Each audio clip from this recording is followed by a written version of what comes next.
Good morning, everyone. I'd like to welcome everyone to the 11th annual Ohio Bat Working Group meeting. My name is Marnie Tichenel. I work for the College of Food, Agricultural, and Environmental Sciences at The Ohio State University. I am the Extension Wildlife Program Specialist, and I am one of many that help to bring you this meeting every year.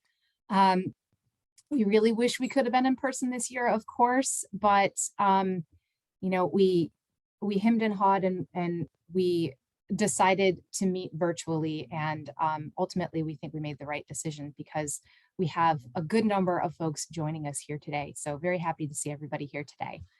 I do want to allow the other Ohio Bat Working Group annual meeting committee members to kind of introduce themselves. And you all should be co-hosts. So if you want to pop your camera on or at least unmute yourself and just say hi and tell them who you are, tell everybody who you are. So Sarah, if you want to start us off. Yep. Hi, everybody. My name is Sarah Stankavich. Probably know that I used to be with the Division of Wildlife. In July, I left and am now with Bat Conservation International. So I'll be talking a little bit later about the project that I'm working on now. And I've been with the group for, 3 or 4 years now. Thanks, Sarah. Katrina?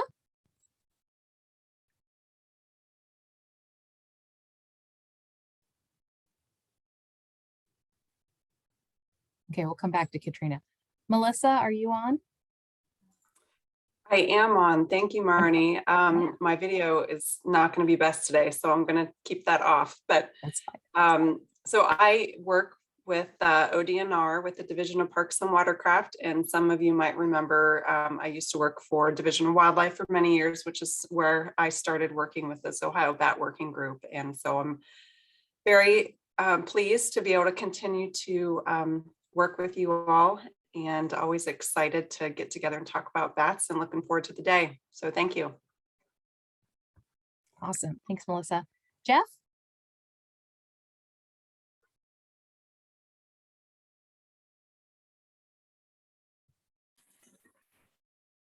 Marnie, this is Katrina. I'm wondering if he's having the same problem I am. I can't find the controls on my screen. They're hiding. I finally found the unmute, but I don't know how to turn my camera on. So anyway, I'll give Jeff a minute to find his controls and introduce myself.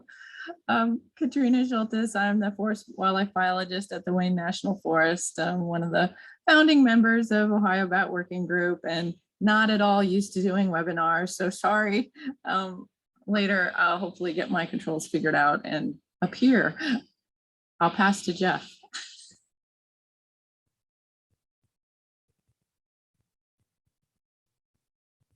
Okay, we'll give Jeff a few more minutes. Erin. Sure. Good morning, everyone. Erin Hazelton, Wildlife Administrator with the Division of Wildlife. And I have to admit, I feel like a little bit of an imposter because I'm not, I pitched in, and as Melissa mentioned and Sarah mentioned, we've had a lot of turnover and transition here at the Division of Wildlife. So I was definitely happy to help out where I could, but I've been involved, I would say, off and on with the group since 2017, and it's always nice when I'm able to join in and contribute and see all the good things that the group's doing, because it's pretty impressive. So I hope you all enjoy the meeting today. Thanks, Erin. And Jeff, we'll give you one more time. No big deal. If not. Okay. So Jeff Brown is with Environmental Consulting and Technology Incorporated. He is a program manager, and he is probably the newest addition to our annual meeting planning committee. So we're very happy to have him. And if you were in our committee meetings this morning, he's also the one that has graciously agreed to lead us in our Bat Blitz hopefully this coming year. So, okay. For those of you that are new to the group, welcome, welcome. We're very glad that you're here. This group was started with the hope of creating structure for coordination, collaboration, communication among professionals working with bats in the state in a variety of ways, right? And one way we wanted to achieve that goal was to hold an annual meeting to get everyone in the same room at least once per year. And to that note, I mentioned this earlier, but I'll just say again, thanks for all of you for pivoting late in the game to a virtual meeting. We really thought it was best. We thought it was the right choice. And our attendance more than doubled when we sent out that webinar registration link. So as much as we would love to see your faces in person, it's nice to know that there's more of us today that can, make that connection, even if it is virtually.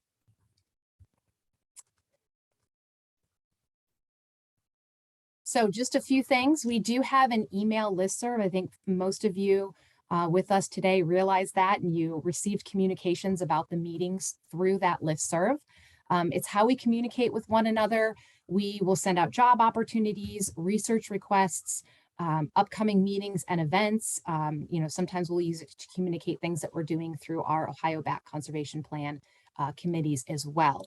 So if you are not subscribed to that list, you will be after today.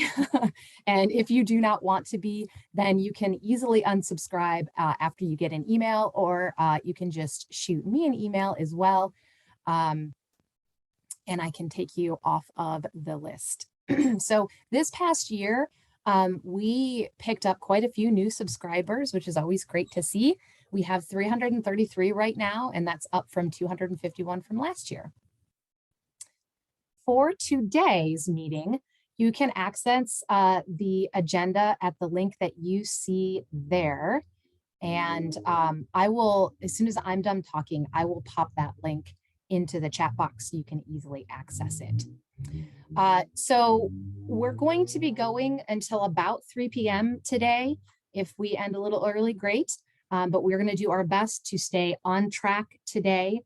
So for speakers, we will try to keep you to your time because we are very conscious of Zoom fatigue. But given the switch to virtual late in the game, we didn't want to change our agenda too terribly much. We are going to have a nice lunch break at 12:15. So I do encourage you during that time to get out and get some fresh air, even though it'll be cold air, and take a break from sitting in front of the computer screen. So we will have time for questions after every speaker. And for those of you that are speakers and that you're on right now, if you see my video turn on, that means that you'll have about 3 minutes left to wrap things up. So that's kind of going to serve as your 3-minute warning. And for those of you that are in attendance, if you could put your questions for our speakers in the Q&A. So I just circled it on the little ribbon that's usually at the bottom of your Zoom control or your Zoom screen. So you just click that and you can input your questions. And that is how we're going to keep track of all those wonderful questions I'm sure you have. Erin is going to be our Q&A moderator this morning. So she'll be helping me out with that. And then as far as the chat box goes, I see some of you are already kind of putting in who you are and telling us a little bit about yourself. So please continue to do that. It's great to see. And continue to use that chat box for hellos between one another. You can send direct messages if you want to say hi to somebody that you haven't seen or talked to in a while. And if you have any technical issues or questions for me or other members of the committee, that's where you can put those questions. But we really want to keep the Q&A specifically for questions for the speakers. And just as a reminder, there is, when you go to type your message in the chat box, you'll see that there's a little drop-down menu kind of right above that space where you can type. And you just want to make sure that you're directing it to where you want to go. I believe the default is hosts and panelists. So that means only the speakers are going to see what you're saying. So if you want to send a message out to everyone, just make sure that you have everyone selected in that drop-down menu. Last but not least, we are recording today's meeting, and we'll post it at our website for the future. So give us a week or so to do that. And it will be posted under the annual meeting tab that you see right there. And if you are unfamiliar with our website, please check it out. We've put together quite a bit of resources. On that note, if there's something you think we're missing or something that would make a good addition to the website, please let us know. We would love the content to be, membership driven. So let us know. And I'm going to stop sharing because that's all I have for you. If you have other questions, do let me know. At this time, I am going to introduce our first speaker. I'm very excited that she's here with us today. And hey, that's one of the positives of having a virtual meeting is we're able to pull speakers in from out of state. So Dr. Joy O'Keefe is here with us today. She's with the University of Illinois, and she works there as an assistant professor. She's also a fellow extension specialist like myself. And she has had many, many years working with bats. She studies their roosting and foraging behaviors, identifies best management practice for bats, and so much more. Today, she is going to share with us a little bit about how bats respond to forest management. So Joy, thank you so much for being here, and I will turn it over to you. Okay, can you see my presentation slide? Yes, you are a little bit quiet. Okay. I wonder if you could maybe turn up your volume. Yep, I was messing with it yesterday because I was in class and trying to manage my speaker. So let me make sure that my settings are That sounds good. high. Okay, yeah, it looks good. Okay, great. Well, thank you so much and welcome everybody. I could tell that Marnie is a extension specialist because she is an excellent facilitator of discussion and also showing everybody how everything works. I've never seen anybody do that quite so well at the beginning of a Zoom meeting, so kudos. And I am going to talk to you today about bat responses to management in hardwood forests, which, as Marnie mentioned, has been kind of a central focus of my research, basically since I started working with bats. I kind of cut my teeth on bats working in Kentucky while I was completing my master's degree on another species that shall not be named, but not bats. And then I went on to do my PhD work on bats in forests in Western North Carolina, studying how bats were responding to specific forest management practices around riparian zones.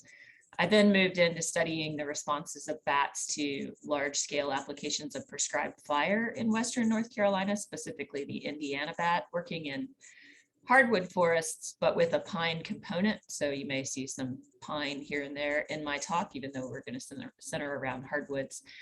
And I have since moved from working in Western North Carolina, although I did still do a lot of work there for many years, but now I work in the Midwest and have ongoing projects in Indiana and in Missouri that look at bat responses to forest management. And specifically in Indiana, I work on the Hardwood Ecosystem Experiment, which is a 100-year experiment implemented by the Indiana DNR Division of Forestry and Purdue University. And our goals there are to understand how wildlife and plants and people respond to forest management. So some great opportunities to gather some data that I can share with you today.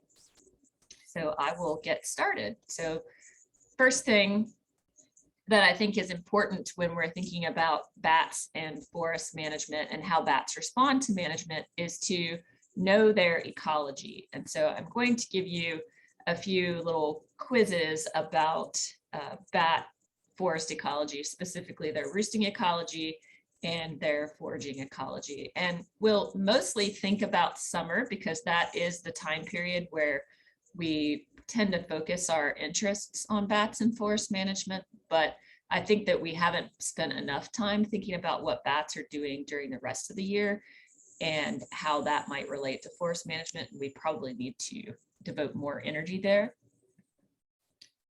So speaking of the year, I think thinking about management timing, as I mentioned, most folks are thinking about how bats are going to respond to management if it occurs during the active season, which is basically spring to summer. When we get into the fall, we do have some management in the form of prescribed fire, maybe some harvesting going on in early fall. But as we move into winter, when bats are hibernating, and which would seem to be a great time to do management, one of the problems that we face, at least in the Midwest and probably in many other areas in the Eastern United States, is that the ground is just too wet. And if we're bringing heavy equipment into the woods, then we're causing erosion issues. And so it's often more practical from a forestry standpoint to do the harvest during the time period when bats are still on the landscape. And so that brings to bear a lot of issues about, how bats are going to respond if trees are removed or if the forest structure is changed while they're actually out there. But even when we do the management during the winter and remove trees or change the landscape in some way, we have to ask, how will bats respond? And the way that forest management is implemented across the eastern US varies depending on the landscape and depending on the kind of management objectives, and also depending on which endangered species or which sensitive species are present and what our concerns are there. So there's no one size fits all management strategy or even timing. One consideration, as I mentioned, is that the bats might be arriving on the landscape and whether or not we should implement management during that time period. So I'll just call up some data from a study that my PhD student Joey Pettit completed with me. We looked at a long-term data set of Indiana bat observations in central Indiana near the Indianapolis airport. And we and others had been counting bats there from about mid-March to mid-October every year since 1998. And Joey was able to use those data to estimate when Indiana bats arrive at this site, which is a long-term maternity colony site, and when the colony actually forms. And you can see by the arrows at the top of the screen that the average date of arrival, so the first bat detected, is the 3rd of April. We did detect bats earlier than that, as you can see by the little black dots in the top graph, and we detected our first bat sometimes later than that. But then when we count the number of bats that had showed up, we get to 30 bats, basically a colony forming, which is always the same colony of bats, maybe with different individuals, but there's one colony at this study area. So this is a sample size of one. That colony forms by the 27th of April on average. And the best predictor besides day of when the bats arrive is actually temperature. So if you look at the red line, you can see that the temperature is steadily increasing as the day of year increases, and that is a fairly good and tight predictor of when those first bats are going to arrive and when the colony is going to form. So when we think about implementing forest management, I think it's important to realize that bats are probably on the landscape using the forest and having, left their hibernacula by this period in early spring. So not long after the time change is over, then we have to be cognizant of bats on the landscape and using trees. So I'm going to center this talk around these 4 species because there are a number of bats. Here in Illinois, we have about 13 species of bats that have been observed in the state, and any one of those could be affected by forest management. But often our concern is around these species that are threatened and endangered. And of course, the Indiana bat has been listed as federally endangered since the late 1960s. It was first proposed for listing, and when the ESA was signed into law, this was a species on that act. The northern long-eared bat was listed as federally threatened after it started to decline from white nose syndrome. The little brown bat and the tricolored bat were both considered very common species prior to white nose, as was the northern long-eared bat. But since white nose syndrome has swept across the eastern United States, we've seen massive declines in either their summer populations or their winter populations, depending on how we look and where we look. And so these species may all be of concern for forest management, and some species that you have to, kind of consider if you're writing a management plan or developing best practices. So let's now try to launch into a quiz. And I think if I can pop this in the chat, let's see if this works. I have a link for a Jamboard, and I am going to stop my slideshow and go on over to the Jamboard. So if you can enter the Jamboard, oh, it's working, good. Then we should be able to, so I'm gonna make sure I'm sharing the Jamboard, yes. Okay, so I have some questions for you to kind of assess your knowledge of the roosting ecology of these 4 species. So the first slide here, if you make sure you're clicking on slide 1, is the Indiana bat. And what I would like you to do is to mark the most likely roost for a maternity colony of Indiana bats. And you can use the pin at the left side of the screen. You can grab a color. I don't recommend black because it won't show up well. Pick a color, pick a pen, and then just put a little X or a check or whatever you want to put on the picture that you think is the most likely maternity roost for Indiana bats. I see a lot of people clicking around. Oh, there's an X, so somebody figured it out. Good job.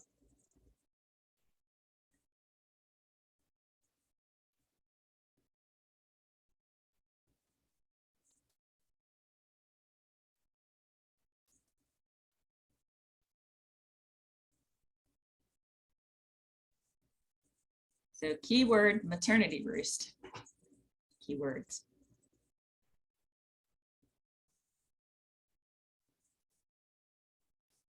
So while you're making your check marks, I'll just point out that, you know, with a maternity roost of Indiana bats, what we're looking at is a colony of probably between 30 and as many as 400 or 500 bats. Bat colonies, maternity colonies of upwards of 300 bats have rarely been detected for Indiana bats. Typically, colony sizes are more in the range of 100 or fewer, maybe 50 to 100. It depends on where you're looking and what the nature of the forest is. But I see that the bulk of folks here are actually checking the live shagbark hickory. So let me talk a little bit more about Indiana bat roosting ecology. Shagbark hickories are commonly associated with Indiana bats. And in fact, when I started working in the Southern Appalachians for my dissertation research, a biologist there told me that we don't have Indiana bats here in Western North Carolina because we don't have a lot of shagbark hickory. Well, they were wrong.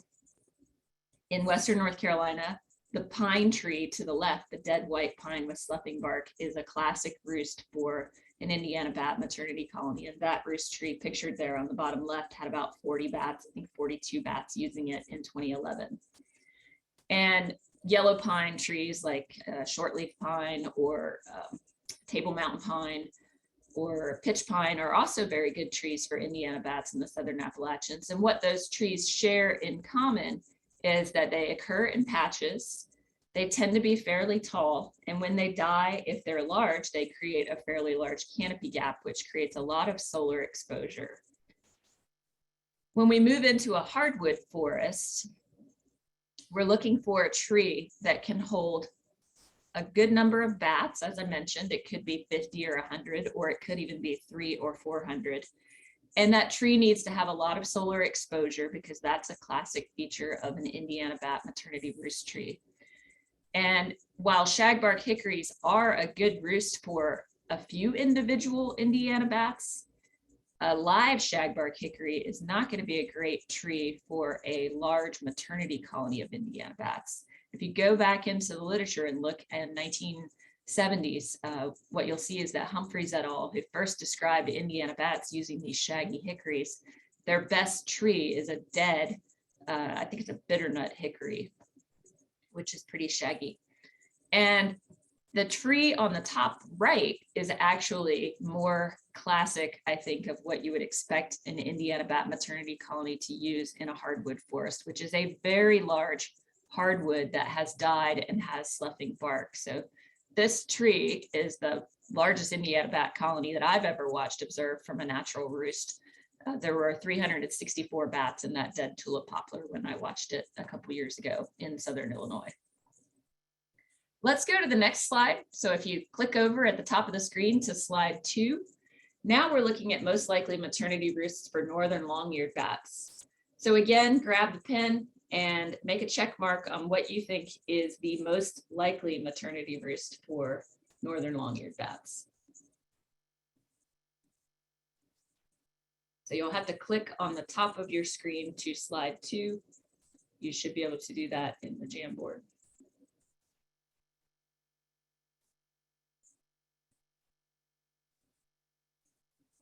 don't be afraid to mark. I can't tell who you are. So even if you've got it quote unquote wrong on the last slide, you should still mark this slide.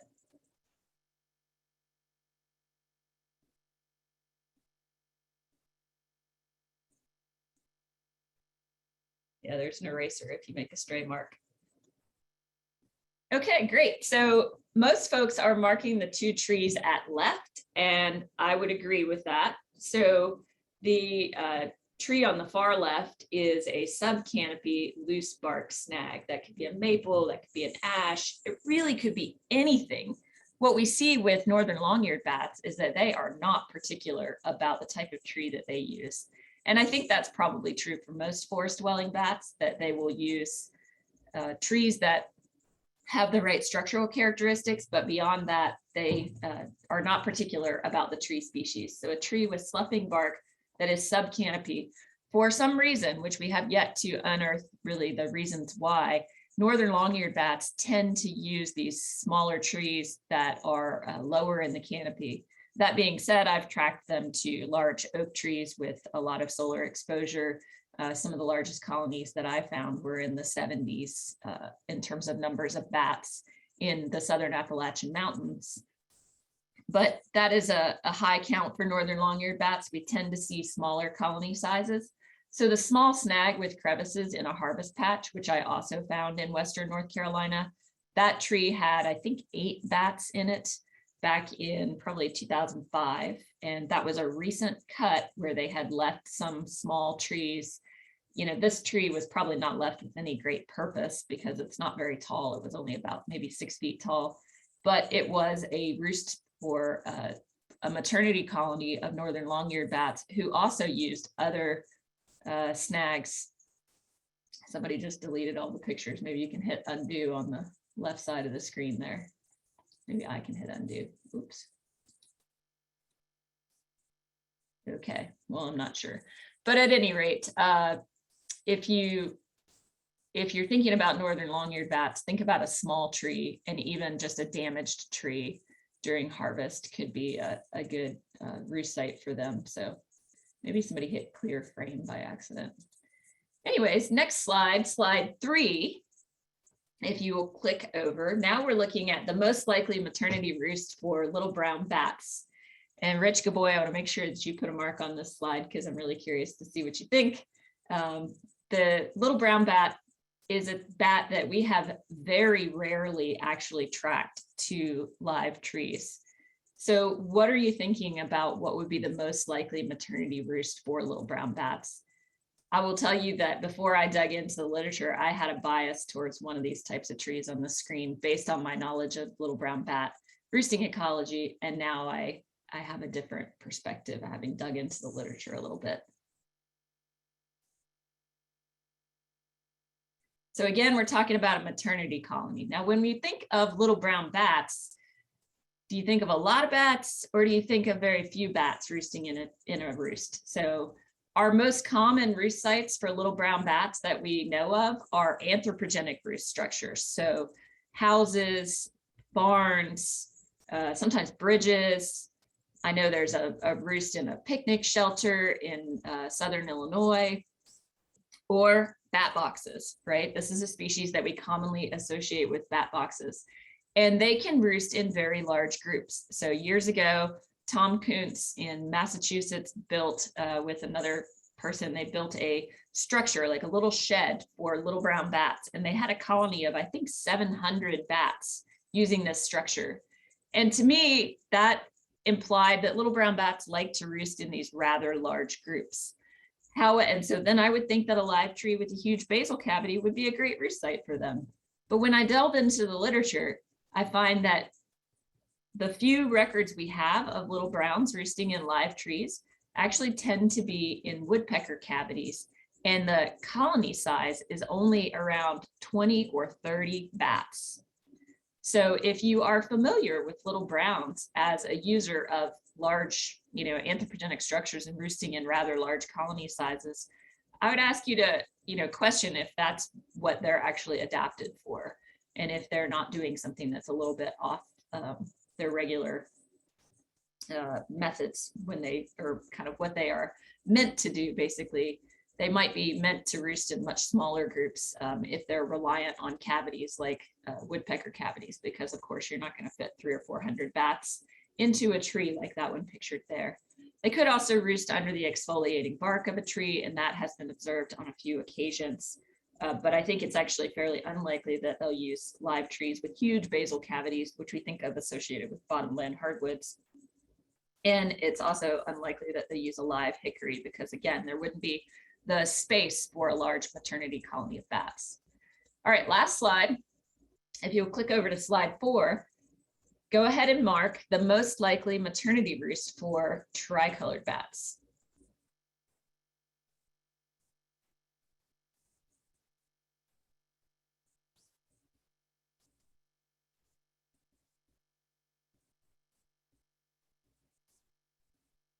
For some reason, nobody's picking the large pine snag with loose bark, which I think indicates that you all know that tricolored bats tend to be a foliage dweller. And so a lot of folks are picking the foliage of a live white pine, which is actually a roost that I tracked tricolored bats to, or a tricolored bat to in the Southern Appalachians, but also the foliage of live oak species like chestnut oak or post oak. We also find tricolored bats using hickories and using ash, maple, really any tree with, broad leaves is going to be a good maternity roost site for tricolored bats. Tricolored bats will use cavities in trees, but it's unlikely that those would serve as maternity colony sites because they would be too cool. So it's a species that we tend to associate with more foliage roosting. And the colonies that we're talking about when we think about a maternity roost are pretty small. It may be one female and her pups or a few females and her pups. And tricolored bats tend to give birth to twins. So, okay, so now I'm going to go back over to my slideshow and make sure that you are seeing that. I'll just double check. Okay, so let's go back to thinking about what we have learned about roosting ecology for these bats based on our empirical evidence. So Indiana bats, as I mentioned, tend to roost in tall, solar exposed snags. And working in South Central Indiana, my graduate student, Scott Bergeson, tracked Indiana bats to a number of these dead trees in patch cuts or on the edges of patch cuts or sometimes inside the forest. And bats are typically roosting under the exfoliating bark of these dead trees. And you can see with the pictures here that these trees are getting a lot of solar exposure. Scott also found that Indiana bats tend to use harvest areas more than expected. So if you look at the graph here, you've got roosts used by females, roosts used by males, and random points, which is basically representing availability on the landscape. And most of the random points fall within the forest matrix, which is mature forest that has received some historical thinning. But the Indiana bat females are tending to roost in clearings or in shelterwood cuts more than expected based on availability. And the same thing is actually true for males, that they roost in clearings a little bit more than what would be expected based on availability. And you can see at left an example of a maple snag that is in a patch cut, so a relatively small opening, only less than 10 years old, in which these bats are going to roost. And this makes sense because we know Indiana bats tend to like solar exposure. And so these small cuts are probably actually creating a nice habitat for them for roosting. When we think about northern long-eared bats, as I mentioned, this is a species that will use basically any tree, and they will use live trees and they will use snags. So Scott Bergeson, working with Tim Carter and others, later published on use of roosts by northern long-eared bats in the same landscape in South Central Indiana. And you can see that a good number of roosts were sassafras or oak or maple, quercus or acer, but they kind of mixed between using live trees and dead trees. And with sassafras or with oak, that could be a cavity in the tree. Sassafras can sometimes have heart rot, and I myself have tracked northern long-eared bats to a sassafras with a cavity, but it was still alive. And then also oaks could be a dead branch. I've seen that as well with northern long-eared bats. So Same thing with maples, also bearing cavities. So these are some examples of trees that northern long-eared bats would use. But when we look at the larger landscape and try to figure out, where are they situating themselves on the landscape, Scott and others found no apparent selection for openings in this particular landscape. And you can see the openings on the map on the right side of the screen. Those are the little gray blobs or the hatch marked blobs. And they represent a fairly small portion of the landscape. And the roosts are kind of scattered, not necessarily in association with those openings. When you look at the graphs at left, the roosts tend to be in the forest matrix as often as expected based on a comparison with the random points. And roosts tend to be actually slightly closer to harvest openings and to shelter wood cuts, but it's not really a meaningful difference in terms of the distance when you think about how bats can fly. But that might be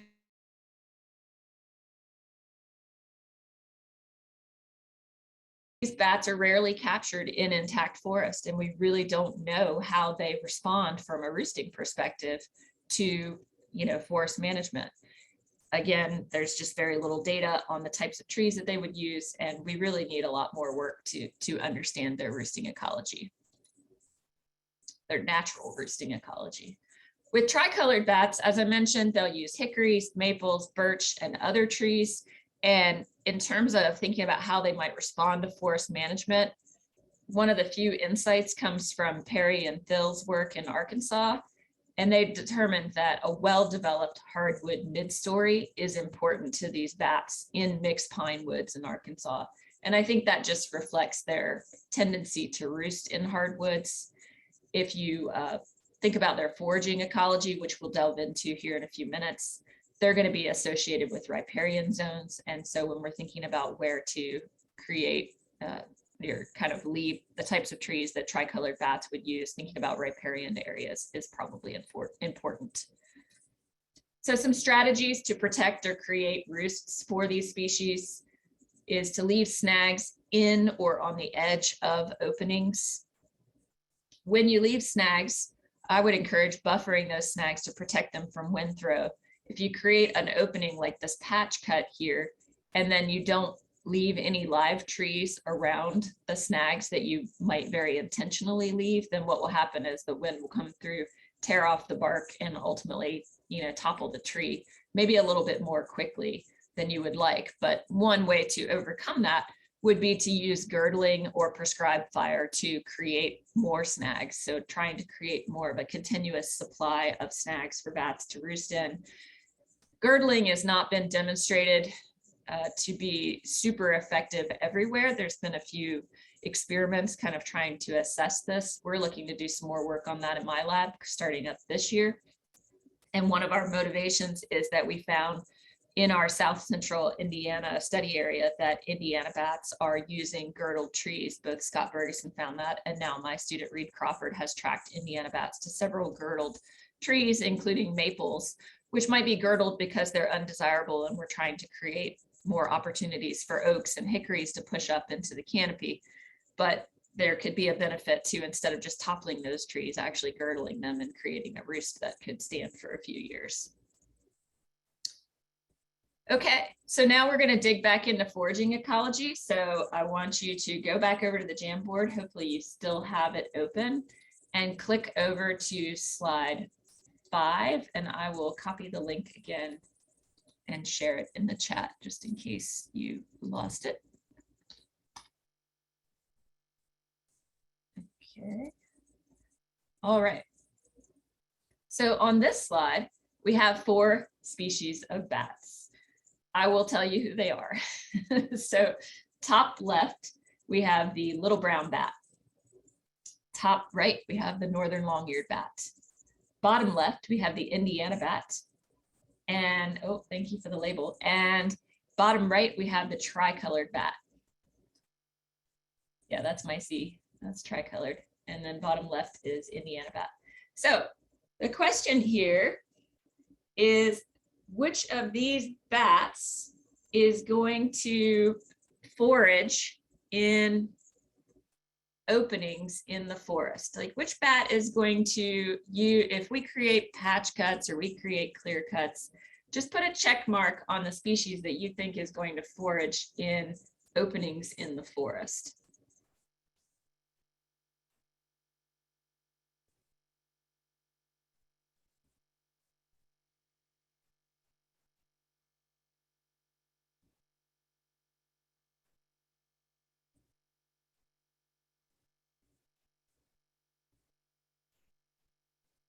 Okay, now change your pen to a bolder pen and mark which species is going to be most commonly found in riparian areas. So streams, rivers, and lakes.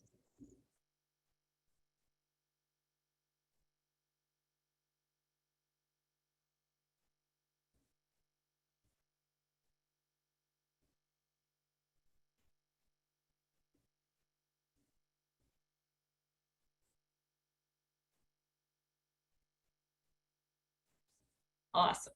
Okay, so little brown bats, a couple things to pay attention to with the little brown bat and the tricolored bat that I think give you a little bit of a clue about their ecology is their rather large feet. Anybody who has captured Indiana bats knows that you're supposed to look at the foot and compare to the little brown bat, and you're looking at the toe hairs, right? Or you're looking for the keel on the calcar. Well, when my students and I go out to capture bats and I'm trying to train them on bat ID, I tell them to look at the size of the foot. Indiana bats have a pretty small foot and little brown bats have a pretty big foot.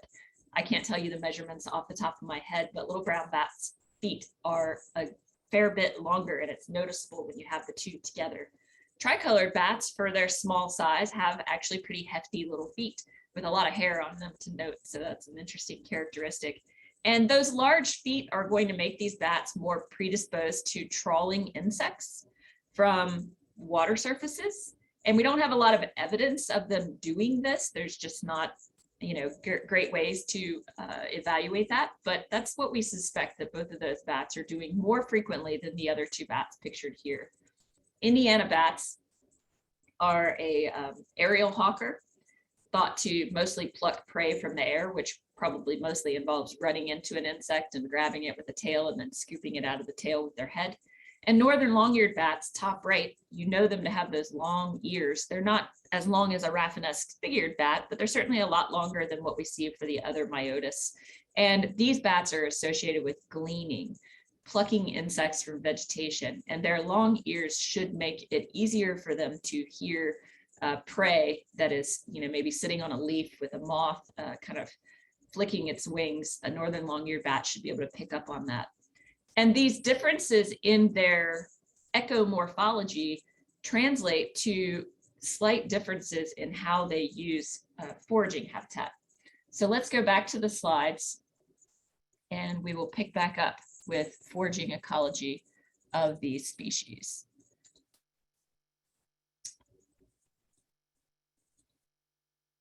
So my grad student, Tim Dival, studied the diets and the foraging behaviors of Indiana bats and northern long-eared bats in South Central Indiana. And taking guano samples from 78 Indianas and 88 northern long-eared bats, he found that they consumed a remarkable number of prey taxa, over 400 species detected in the diet of each of these bats. And the most common species are pictured here. We've got crane flies, mosquitoes, midge flies, tiny moths, microlepidopterans, and leafhoppers. When Tim analyzed their diets across two different study sites in Indiana, so our Indianapolis airport site, which is kind of more central Indiana, and then our Hardwood ecosystem experiment in South Central Indiana, he found that there was more overlap in the diets of Indiana bats and northern long-eared bats at each site than there was in the same species across two different sites. So Indiana bats and northern long-eared bats, when they occur in the same landscape, are eating largely the same things. And like most bats, that falls into the coleoptera or beetles, the diptera, flies, and lepidoptera. Tim found some interesting distinctions in the prey sizes eaten by these bats on average, Indiana bats, this is really surprising to me because they are a slightly larger bat than the northern long-eared bat, maybe by a gram. Indiana bats tend to eat smaller prey, and they tend to focus on flies more so than the northern long-eared bats do. So we're talking about maybe a millimeter difference in the total length of their prey size, but northern long-eared bats tend to take these larger prey. But if you think about their habit of gleaning, then that makes sense in terms of, that a gleaning bat would be able to pluck bigger insects off of leaves, whereas a aerial hawker like the Indiana bat might be just encountering swarms of insects like swarms of flies and going after them that way. Little brown bats and tricolored bats, we have very little data on their diets, but they probably mainly forage in riparian habitat. Claire et al. Has done some work in Canada on the diet of the little brown bat and found that chironomids, dipterans typically associated with water, midge flies, usually make a good portion of their diet. They also do eat a large number of moths, and they will eat, mayflies, some caddisflies, and other aquatic insects. Tricolored bats, I'm not aware of a molecular study of their diet, and unfortunately, our time has probably passed to get really large sample sizes on these bats because they have declined so much, but that's something that we should aim for to get a better understanding of exactly what they're selecting for. Now, when we shift away from diet and into how do these animals use the space that they inhabit, what we see with Indiana bats and northern long-eared bats is big differences in how they use the landscape. So Tim, again, working in southern or south central Indiana, tracked Indiana bats and northern long-eared bats for 4 years during the summer. And he found that the Indiana bat uses a foraging range that is nearly double the size of the foraging range of the little brown bat. So you can see their home ranges pictured over here at the right. And on the top panel, we have the northern long-eared bat. And as these bats are known to glean prey from vegetation, that might mean that they have more habitat to utilize within the vertical structure of the forest, and therefore they can stay a little bit closer to home. And so you see their pictures of the roost trees there and their foraging home range kind of encircling those roost trees. And their foraging home range is going to tend to include some of these small ridgetop ponds that pepper the landscape out here. Indiana bats, on the other hand, being slightly larger and relying more on aerial hawking, might go to where there are swarms of insects. And what Tim noted is that these bats would tend to take off across the landscape, forage in one spot for a while, and then just take off. And he would have to shift his whole team over to a new area to track them as they were foraging. And so their home range does not always, their foraging home range does not always include the roosts that they're using, as you can see in the bottom panel on the screen. When we look at how they selected according to forest management, how are they responding? Well, northern long-eared bats, when we look at the habitat types that they're using across the population, the words at the top of the screen indicate the selection. So which was the most selected for, and water was the most selected for, then historic thinning, which is basically a mature forest with trees removed kind of intermittently. So it basically looks like an intact forest. Patch cuts, which are small cuts, were used next, and then recent thinning, then historic openings, and clear cuts were used last. And when we look at the data along the eigenvalues that are displayed in the graphic here, you can see what individual bats were doing. So on the top panel of the graph is the habitats, and the habitats settle along these two axes in terms of availability in the landscape. Clear cuts are kind of a distinct axis of their own, whereas historic openings, water, patch cuts, and recent thinnings all align on this other axis. And when we look at the numbers in the bottom panel, those are the individual bats. And each bat, given a number, you can see that the bat number 28 is the only bat that went over to the clear cuts, whereas most of the other bats, or all of the other bats, align themselves on that other axis. Now let's look at the same kind of graphic for Indiana bats. And here you can see that several bats, about 1/3 of the Indiana bats that we tracked, tended to go over to clear cuts. Clear cuts still rank last, though, if you look at the order of the words at the top of the screen. So Indiana bats selected more for patch cuts and historic openings and then historic thinning, and water was less important for them.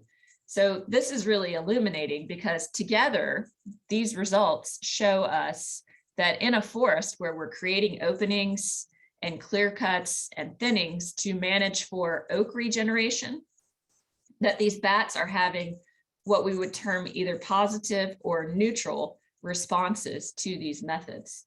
So both of the species selectively foraged over patch cuts, and Indiana bats often used but did not select for clear cuts. Now, comparing to the other two species, we have very few data on tricolored bat foraging habits. Really need a study where we put transmitters on these and track them around the forest at night. But based on acoustic evidence that I've collected in Western North Carolina, and also that Kathryn Caldwell collected, now Etchison, on the South Central Indiana study site, the Hardwood ecosystem experiment, we know that tricolored bats will forage over openings in the forest. In my study area, these openings were grassy areas that were maintained by mowing. But in Kathryn's study area, we're looking at small harvest patches, and you can see that the bats are foraging more likely at the center or at the edge of these harvest patches, which is somewhat unexpected given their small size. This is the smallest bat that we typically encounter in these hardwood forests, but it does tend to like these open areas. And if you look at their echolocation calls, to me, this makes sense. Now, little brown bats, who knows? There's been very little work trying to track them for their foraging habits. Scott Bergeson did this in Southern Illinois for his master's thesis with Tim Carter. And if you look at the graphic on the left side, you'll see the home range for an Indiana bat indicated in the light gray color. So these are all the Indiana bats that he tracked, and then their kind of total foraging range for those Indiana bats. And then you have the home ranges for little brown bats, and they're far bigger. And what you notice is that the little brown bats are leaving this bottomland hardwood forest in an area called Oakwood Bottoms and going southwest to the Mississippi River. So I would posit that these bats are more sensitive to maybe landscape scale changes versus stand scale features, because they have the capacity to move so far, many kilometers in a night. And that when we're thinking about a patch cut or clear cut, it's probably not so much that as whether or not there's forest, whether or not there's streams. And I think that a healthy riparian habitat is going to be really good for them. And I'll come back to that in just a moment. So I haven't mentioned this, and it's not something we've been talking about a lot until relatively recently with regards to forest management, but I think that controlling non-native invasives is probably critical for all of these bats. This is akin to thinning or using prescribed fire, except that what we're looking at here is if we allow non-native invasive plants to take over our understory, then we lose the ability to regenerate our forests. And that this is actually something that we need to be paying a lot of attention to, and could probably benefit all of these species that respond positively to openings or thinnings. So some strategies to maintain foraging habitat for bats include creating small openings, and that can include creating upland ponds, which northern long-eared bats respond positively to, thinning dense stands of trees, using fire to open up the understory, maintaining riparian buffers, and then creating connections between patches of mature forest, which could be very critical for a bat like the northern long-eared bat, which might be more sensitive to crossing some of those big openings that we sometimes create in forests. And just a couple more points here. I think it's important to consider season, and also to consider what happens across an annual basis and across the many years of a typical bat's lifespan. One question that I'm interested in, and we haven't paid a tremendous amount of attention to, is what's happening outside our Hibernacula. How are bats using trees near Hibernacula, and how important might it be to manage for snags or retain mature forest, or how sensitive are bats to creating openings around Hibernacula? So this is something that I think we should do more work on. And as I pointed out earlier in the talk, it's likely that bats are sensitive to disturbance during the spring, because the springtime presents interesting conditions from a weather perspective. We often have really cold days where bats may go torpid. And I've observed using data logging telemetry that sometimes bats will stay in a roost for multiple days at a time. So we can't assume that bats are emerging every day and foraging around the landscape. And we also then can't assume that they would necessarily wake up if we say implemented a prescribed fire early in the morning while it's still very cold. So one recommendation that Susan Loeb and I made in a paper was to, light fires later in the day, or also just on warmer days to give bats a chance to wake up if the management activities are taking place while they are at roost during those cold days. And then I think we also have to consider that bats show annual fidelity to roosting areas. So if you have an area with good snag availability, if you eliminated all of those snags, the bats are very likely going to come back next year to look for those trees. And that might not be a problem if there are other roosts nearby, but it's just being accountable to, the fact that bats are showing long-term fidelity to their sites. I have tracked several Indiana bats in the Southern Appalachians to the same patch of forest in multiple years, and sometimes to the same roosts year after year.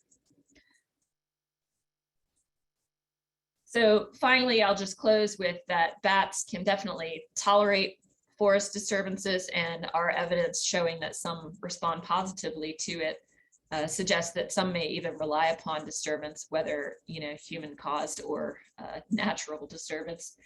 And I think it's important to consider the landscape context when developing conservation strategies. Of course, hardwood forests aren't all created equal, and the sensitivity of your local bat population to whatever management strategies you're implementing is going to depend on kind of the larger landscape context. And these forest dwelling bats that we're talking about here are at risk from white nose syndrome.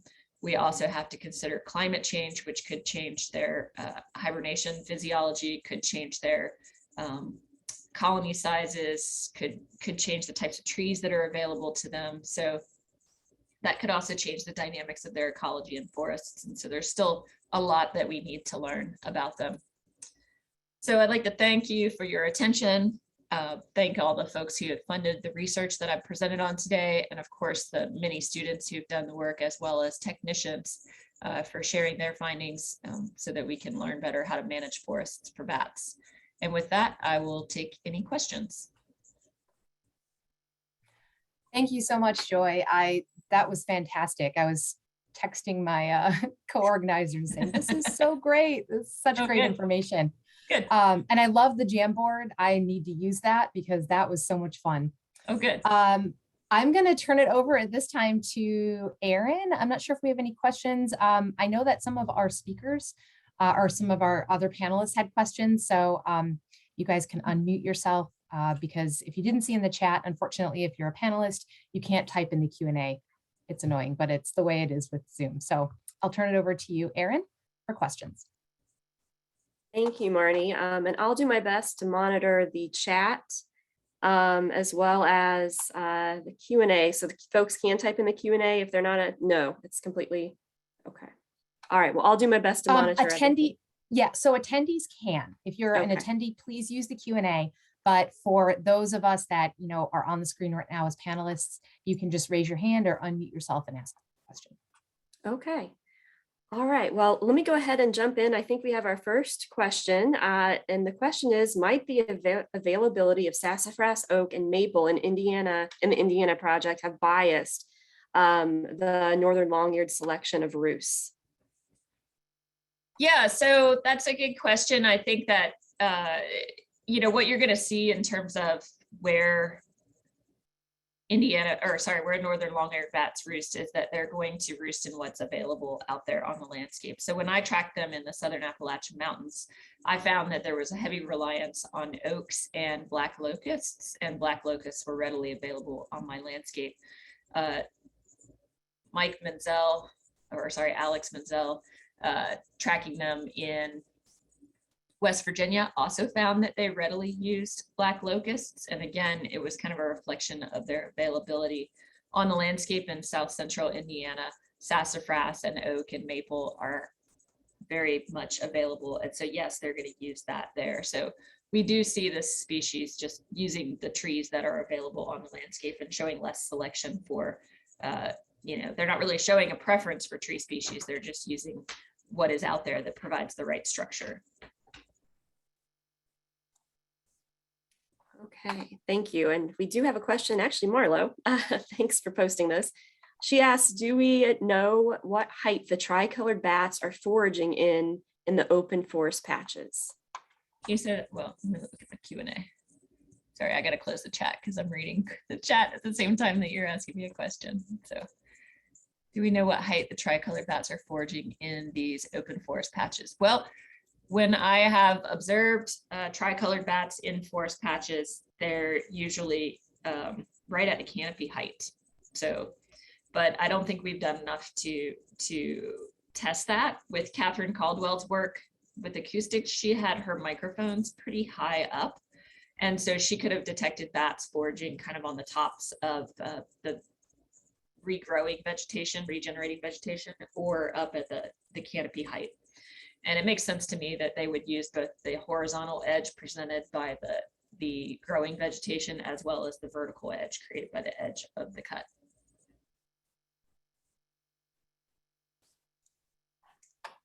Okay, let me just double check chat here. I'm doing the same thing. If anyone else has a question, if you could type it in the chat or use the question and answer function. I'm trying to keep an eye on all of that. I do have a question. Joe, I want to go back to what you said about how girdling wasn't always found to be effective. Can you talk a little bit more about that? Because I also came across that when I was just looking at how to create snags in general for wildlife, but I'd love your take on that and what you found. Sure. So I've just, referred to a few reports and also some published literature. And there have been instances where bats have used girdled trees. For example, in Missouri, I think Aubrey and Boyles, maybe Timpone, tracked some bats to girdled trees, but they're not using, the full suite of girdled trees out there, of course. And I think what we're seeing is that certain trees respond better to girdling than others, and also that the way that you girdle a tree matters. So a single cut is not as effective as a double cut, and then also injecting with herbicide would add to it. And then certain types of trees, I just got a proposal funded internally where we're gonna, assess this. And somebody actually suggested to me, an extension forester here in Illinois, that we girdle oaks or hickories, which is like, but that are undesirable for harvesting. If they have poor form, that they might actually be good trees to girdle. So that's something to consider as well. So I think we need to look across more species, and we need to do this systematically. And then we need to assess trees over a long suite of time, which our Hardwood ecosystem experiment presents a great opportunity for that. So I'm hopeful that that's what we can do to see how these trees respond. Fantastic. Great. Thank you.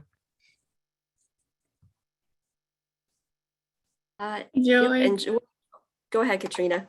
Oh, sorry.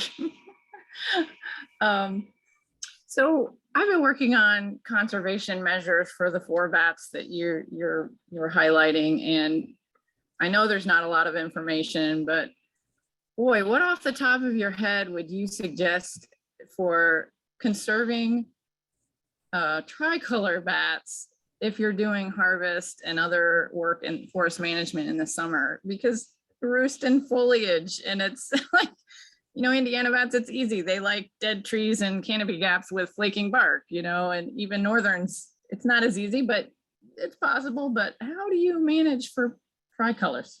Well, I think you've probably been having some of these discussions with my husband. So we have been talking about the sensitivity of bats during the summer versus the sensitivity of bats during the winter. And I think when you're thinking about tricolored bats, you have to think about the level of risk to a colony or to a large number of bats. And individual maternity colonies of tricolored bats are going to be very small from what we know, right? There's not going to be a lot of bats in a tree. And if you were to fell a tree during the active season and actually harm or take bats, you're probably taking a small number of bats in the forest. Whereas the actions that we take in the winter could actually impact a much larger number of bats. So I think we have to think about the relative risk of the actions that we're taking around forests in the summer versus Hibernacula in the winter. And of course, I'm not talking about forest management, but rather like disturbance in Hibernacula could actually harm a greater number of bats than what we might do if we cut some trees and actually injured some bats. So again, we don't really have data on that. So we can't say, yeah, if you had a population of 100 tricolored bats using this 10-acre woods, then after you did the harvest, there would still be 100 bats or there'd be only 75. We don't know. But I think thinking about the numbers of bats that are going to be impacted and again, timing activities for later in the day when bats are more likely to be active, females could respond, might be important. There's been some work in bats and with fire in Missouri showing that, after a period of a few minutes, bats are starting to arouse and respond to the stimuli. Right, thanks, Joy. We actually have 2 additional questions in the question and answer, so hopefully we can try to get to both of those, but we'll start with Jenna's question first. Yeah, And it's about the tricolored habitat. Would you like to address that? Just about what other trees we should be considering for tricolored habitat? sure. So looking at that, it's definitely living trees is going to be a more important type of roost for a tricolored bat based on the data that we have. Now, in the southern part of their range, people do find them using cavity trees. But again, I don't think we have much data on that for maternity colonies of bats, and it doesn't make as much sense because they're going to be tending to want to use those warmer habitats for their maternity roosts. And again, same question that is asked about, are they using something different in more southern states like Texas? Well, there's been a lot of work in the winter looking at where they're roosting in culverts, but not as much work in the summer, but I suspect that they are using, so there was some work in the coastal plain of South Carolina that was recently published by Kyle Shute et al. And they found that tricolored bats, just like yellow bats in the coastal plain, were using patches of Spanish moss in live trees. And so thinking about those kinds of habitats, kind of micro habitats within trees. Of course, we don't have Spanish moss in Ohio, but just think about those leaf patches that would be good for bats. Okay, I think that wraps it up with our question and answers. And I would just like to thank you, Dr. O'Keefe, for this presentation. We were talking about habitat earlier for our working group, and I think you've definitely given us some food for thought on ways that we can update our plan in recommendations. So thank you very much. Great. Thank you so much. Thanks everybody for listening, and have a great rest of your day. Thanks again, Joy. I think there was one other question in the Q&A. I wonder if you could maybe respond or type a response to that question. That would be great if you have time before you leave us. Sure. Thanks again.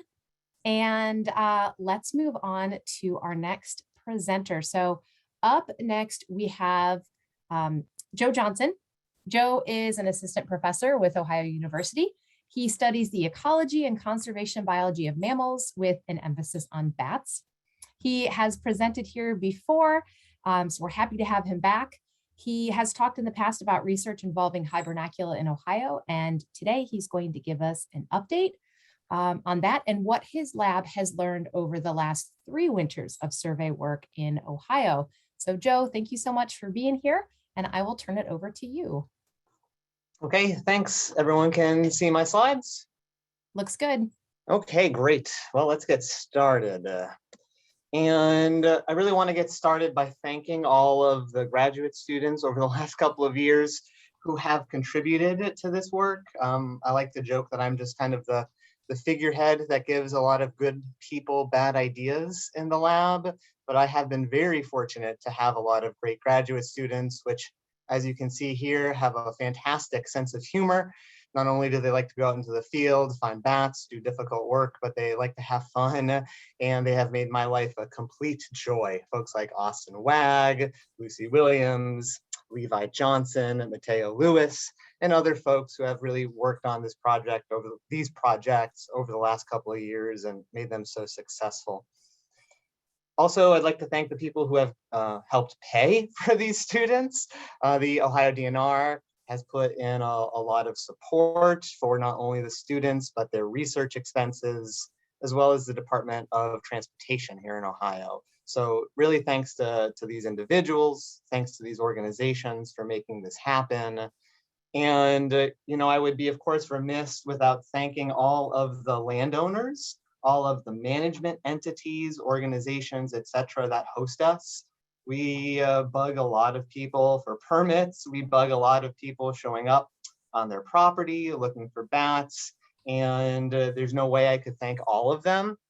But I would just like to take a moment and thank in particular folks at Crane Hollow for being really such strong advocates of bat conservation and bat research in Ohio. Joe Mosbrugger here even hosts, at least in the before times, before COVID, on a semi-annual basis to go out and look for bats during the winter in some of these surprising habitats that I'll talk about in a bit. They not only host us, they feed us, they show us a good time, and Joe and the folks at Crane Hollow are just one example of all of the different entities and agencies that have really welcomed us with open arms and helped us learn a lot. So I just wanted to start for a moment with thanking them. But let's get to some of the research, some of the results. And specifically what I want to talk about is two different things over the next 20 minutes. I want to take a moment in the first couple of slides and just talk about the basic status of winter bat populations here in Ohio. If you were part of the meeting last year, you saw Levi Johnson, one of my students who just graduated, give a presentation on the microhabitat selection of different bat species here in Ohio. I don't feel the need to replay that at all. I don't want to bore you guys, but if you missed that and you have any questions, feel free to reach out. What I want to focus on here is just how many of different species we have, how are their counts trending, and that type of topic. And then I want to focus on what was another part of Levi's research, but now Levi's graduated and I can't force him to give presentations. So I'm going to talk about this part of his research, which is the importance and the characteristics of what we call non-traditional Hibernacula. So to get started, I think it's important to just cover what species overwinter here in Ohio, because while a lot of you guys know this, some of this is surprising for some folks, and it's a good place to begin. So first of all, the following species are those that we've confirmed in the last 3 winters with our work in the lab. We've confirmed little brown myotis, small-footed, northern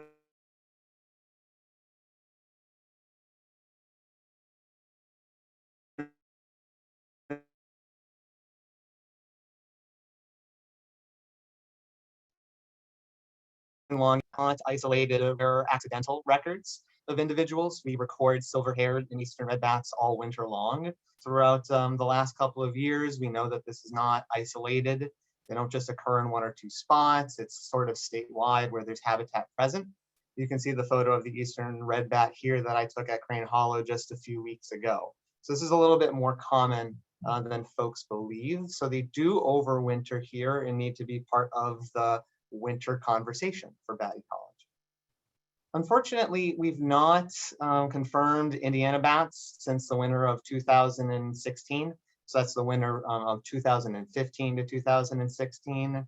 That is the last time that the Preble County mine was surveyed. And so since I have been doing surveys here in the state of Ohio, we've not seen any Indiana bats. They were never incredibly widespread, but we do not see them anymore in the Hibernacula that we visit. Although that said, Preble County mine is something of a black hole in our knowledge that we really need to fill at some point. I'm personally unaware of any records of evening bats overwintering in Ohio, but I would love it if anyone does have any records. That is something I'm curious of keeping up with in the future. So if you have any recordings, if you've ever seen any here in Ohio, please reach out to me and let me know, because we are trying to keep some of this research that I'm going to talk about going for the long term. So those are a list of the species that we find here in Ohio. Well, where do we find those bats and how many are there? Well, I think when we have this conversation about how many bats we have and where they're found, it's helpful for me to break the conversation into what I call traditional and non-traditional Hibernacula.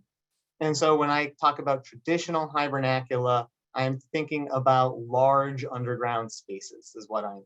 So something like a cave, a mine, Many culverts resemble things like caves and mines, railroad tunnels. Something that a human could walk through and survey and look for bats, right? That's what I mean by traditional. When I think about non-traditional Hibernacula, I'm talking about rock outcrops, cliff lines, and a habitat that's recently gained popularity in the bat literature, what's called the MSS, or the milieu so terrain superficial. This is essentially just voids between rocks underground that are covered by dirt and soil. So we're not talking about a rock slope or a talus slope. Here we're talking about something that's under the soil, but there is space, crevices, pockets of air between rocks. We know that little brown bats in Alaska hibernate in these areas. We know that northern long-eared bats in Pennsylvania hibernate in these areas. And it's possible that use of the MSS is more widespread than previously believed. And so I'd like to break apart the conversation in this way because I think all of us are familiar with the fact that these traditional Hibernacula are long recognized as being important for bats, not only conservation, but also monitoring efforts. It's a way that we are able to keep up with things like white nose syndrome declines, population growth, if we're so lucky, etc. And the non-traditional Hibernacula, I would not say are only recently discovered. If you really read back into old literature, even from the 40s, the importance of these types of habitats is long since recognized, but their importance on a population level has been largely ignored until recently. So let's talk about how many bats we find in these environments. So if I break apart the tradition, or if I focus on the traditional Hibernacula for now, when we started this research with the DNR in 2019, so that's the winter of 2019, beginning in 2018, we found only 168 little brown bats, no small-footed bats, a whopping two northern long-eared bats, 29 pips or tricolored bats, only 223 big browns and no silver-haireds. And over time, our numbers of bats grew.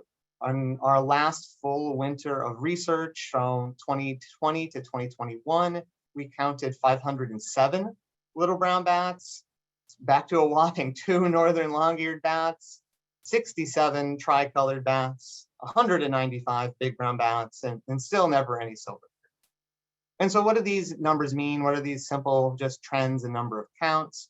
Well, we've documented more Hibernacula in the last couple of years for little brown bats. So we found previously unknown sites that have in some cases hundreds of bats, and this has really boosted our population. But in some cases we have gating of habitats that has caused, at least in one instance, a doubling of the little brown bat population. So there is a small amount of growth in some of our Hibernacula for little browns, but most of this increase comes from increasing the number of sites that we know about. Pips relatively constant over the last 2 years anyway, with a small amount of variation, but our number of big brown bats really fluctuates dramatically. Even if you go to the same site every year, big brown bats notoriously go up and down. Really, in my opinion, this depends on the weather outside that day. And if you simply don't survey some of our sites like we did not do in last winter, you miss 100 bats. And that seems like it's a population level decline, but it's really just that we don't have many big brown bats in many Hibernacula here in Ohio, at least many traditional. So how does this compare to this non-traditional environment that I mentioned previously? Well, it's important to note that most of these species are present in some of these environments, these cliffs, rock outcrops, and so forth, that I'm going to talk about in more detail in a little bit. But we only find a couple of little brown bats. We've only ever found one small-footed bat. We've never seen a northern long-eared bat, although I'll talk about some evidence for them existing in these habitats in a little bit. Surprisingly, up to 7 tricolored bats last year. In the case of the winter of 2019 to 2020, we got 175 big brown bats in these environments. And this is where all of our silver-haired bats are found.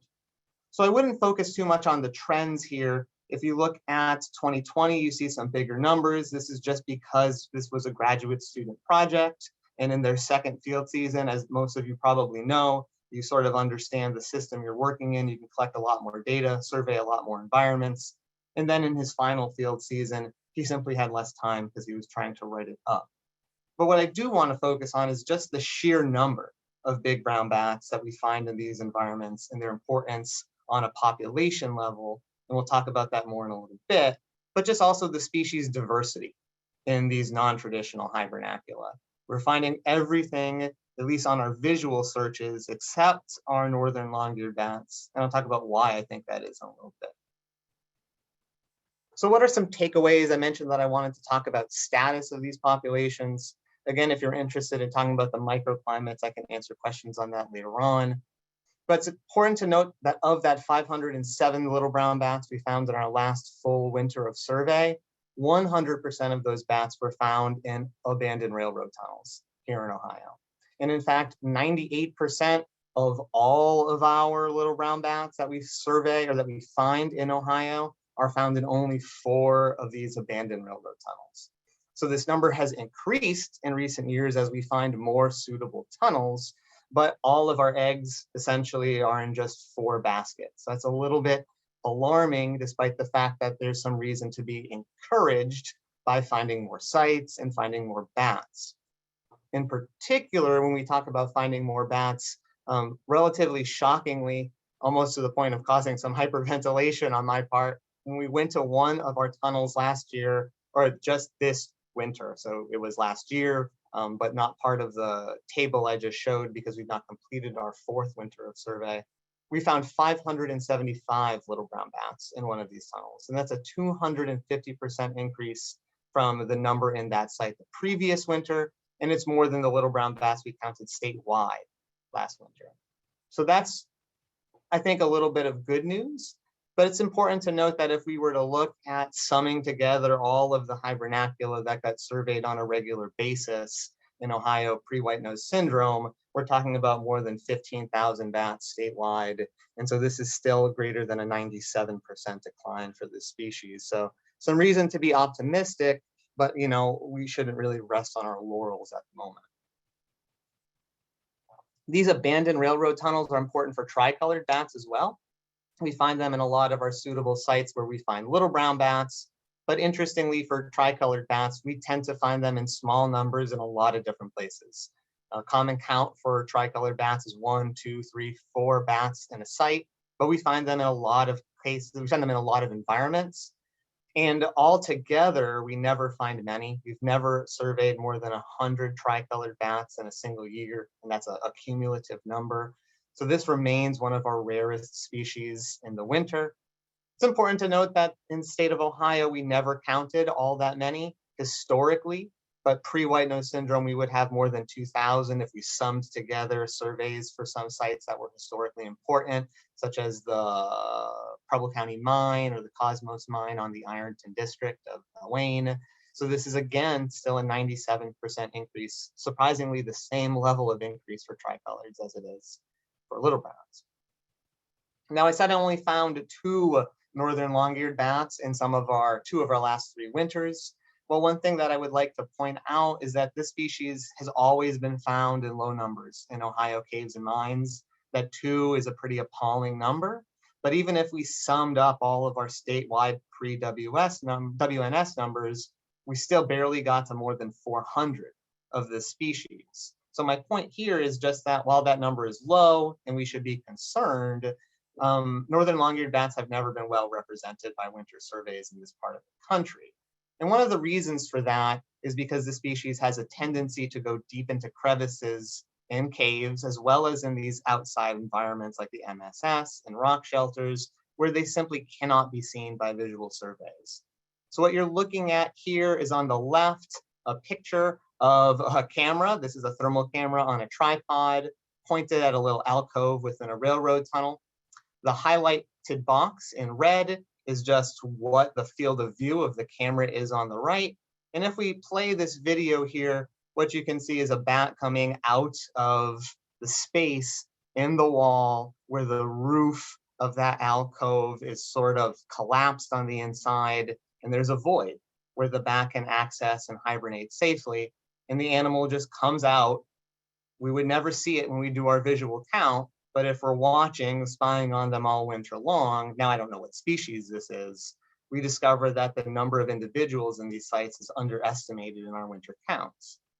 And if you don't find that video particularly convincing, well, here's a different one, right? Here's a bat showing up at that same little crevice, flying into the field of view, and then quickly accessing that space behind the wall, where really you just have to be there for a split second to be able to know that there's animals in this void-filled space that we're unable to count. So some takeaways from these counts of traditional Hibernacula is that they're just not an adequate means of sampling for all species. They're not adequate for sampling big brown bat populations, silver-haired bat populations, eastern small-footed, or northern long-eared bats, at least here in Ohio, right? This is just simply an Ohio-focused count. So I hope that I just made the point somewhat convincingly for Myotis species with those videos, but I want to spend the next 5 or 10 minutes talking about big brown bats.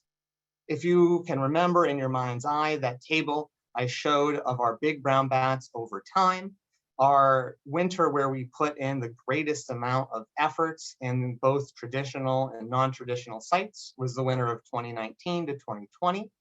And during that winter, we found 349 big brown bats in those traditional Hibernacula, but we found 175 big brown bats outside of those traditional sites and cliffs, rock faces, and so forth. And it's worth pointing out that when we survey these non-traditional sites, we're not even scratching the surface of the habitat that's available. We might go out to Crane Hollow and survey those areas. We might go out to Nelson Ledges and survey those areas, and we find many bats. But if we were to actually survey all of the available habitat that exists in Ohio, I would suspect that the number of big brown bats found in non-traditional Hibernacula dwarfs the number that we find in caves and mines. Now, on the other hand, eastern small-footed bats and silver-haired bats, they're never found in these traditional Hibernacula. And if we simply focused on caves and mines, we would miss these populations entirely in Ohio, as we've done until relatively recently. So this is already getting long in the tooth. So I'm going to try and fast forward through talking about what these non-traditional Hibernacula look like. Well, oftentimes we think about them just within our lab as being a cliff face, like you see on the left with Lucy, a rock outcrop like you see in the middle with Matea, or in some cases, a shallow rock shelter like you see here on the far right. And within these environments, we find bats in rock crevices like you see on the left, just a space, a crack between either two rocks or where a single rock has split, created a fissure for a bat to crawl and wedge itself in. Sometimes we find bats on what we call ledges, maybe part of a rock shelter, where if you walk right into the rock shelter and then turn around and look in back of you, there's a big brown bat sitting on the ledge. We find quite a lot of bats there. And in cliff faces, we find them in what we like to call pockets, simply an area within the wall that erosion has caused not only a crack, but a widening fissure on the inside where you can fit not just one bat wedged in, but in some cases, many bats sort of clustered together, similar to a cave, but just on a rock slope or a rock wall. So how have we surveyed these environments in the past? Well, what we like to do is we like to use Avenza. Well, first we go out into the woods. We try and find an area with suitable habitat, essentially anywhere with exposed rock. We walk that exposed rock and we use Avenza to track our route and quantify the area we survey. We like to randomly sample locations in every place, every property that we survey, so that we can look at if bats are selecting some habitats and not selecting or avoiding others.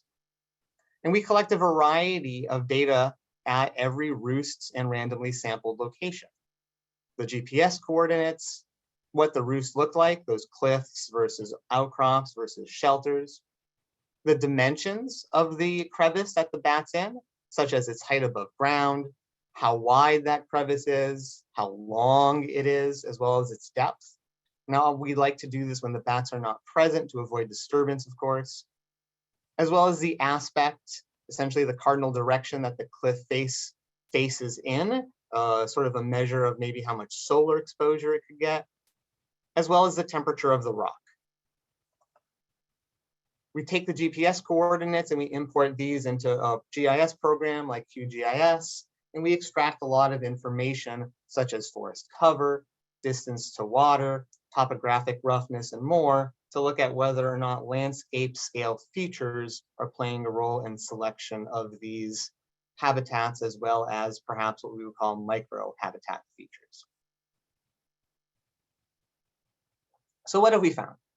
Well, we walked 147 meters of rocky habitat in the last couple of years, and we found 154 unique winter roosts used by 5 different species: big brown, silver-haired, tricolored bat, little brown bat, and eastern small-footed bat. Most of those 154 roosts belong to big brown bats, so we were able to take just those big brown bats and put them into a logistic regression analysis where we compare our used and available habitats. And what do we find? Well, we found of all the variables that we collected, both micro scale on site as well as using GIS, and we try and create the most parsimonious statistical model that predicts use compared to a randomly sampled environment. What we found was 3 variables explain most of the variation that we see. Those variables are the amount of forest cover within a 1 kilometer radius, the height of the roost crevice above ground, and its elevation. So when we think about the amount of forest cover within one kilometer radius of a site, well, we found that as the amount of forest cover increased, the probability that any particularly sampled roost crevice would be used by a big brown bat increased pretty rapidly. In fact, for every 1 square kilometer increase in the amount of forest cover within that circular area, we found a 148% increase in probability of use. So this relationship between the amount of forest and the use by bats might relate to the amount of summer habitat available. Simply areas with more summer habitat might have more bats in the winter. And this might also relate to a reduction in winter disturbance. For example, these cliff lines that are surrounded by a lot of forests might get less visitation during the winter, so less disturbance and therefore larger bat populations. We saw a rapid increase in probability of use by big brown bats as that height of the crevice sampled above ground increased. In fact, for every meter increase in height above ground, we saw a 243% increase in predicted probability. And this is likely a function of predator avoidance. And this likely means that we're vastly underestimating the number of bats that use cliff lines simply because we haven't been able to sample for cliffs that are 50 feet or higher, anything other than 3 meters above ground.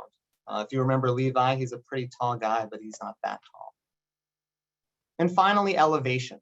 We found a negative relationship with elevation, and we found that probability of use increased as elevation decreased.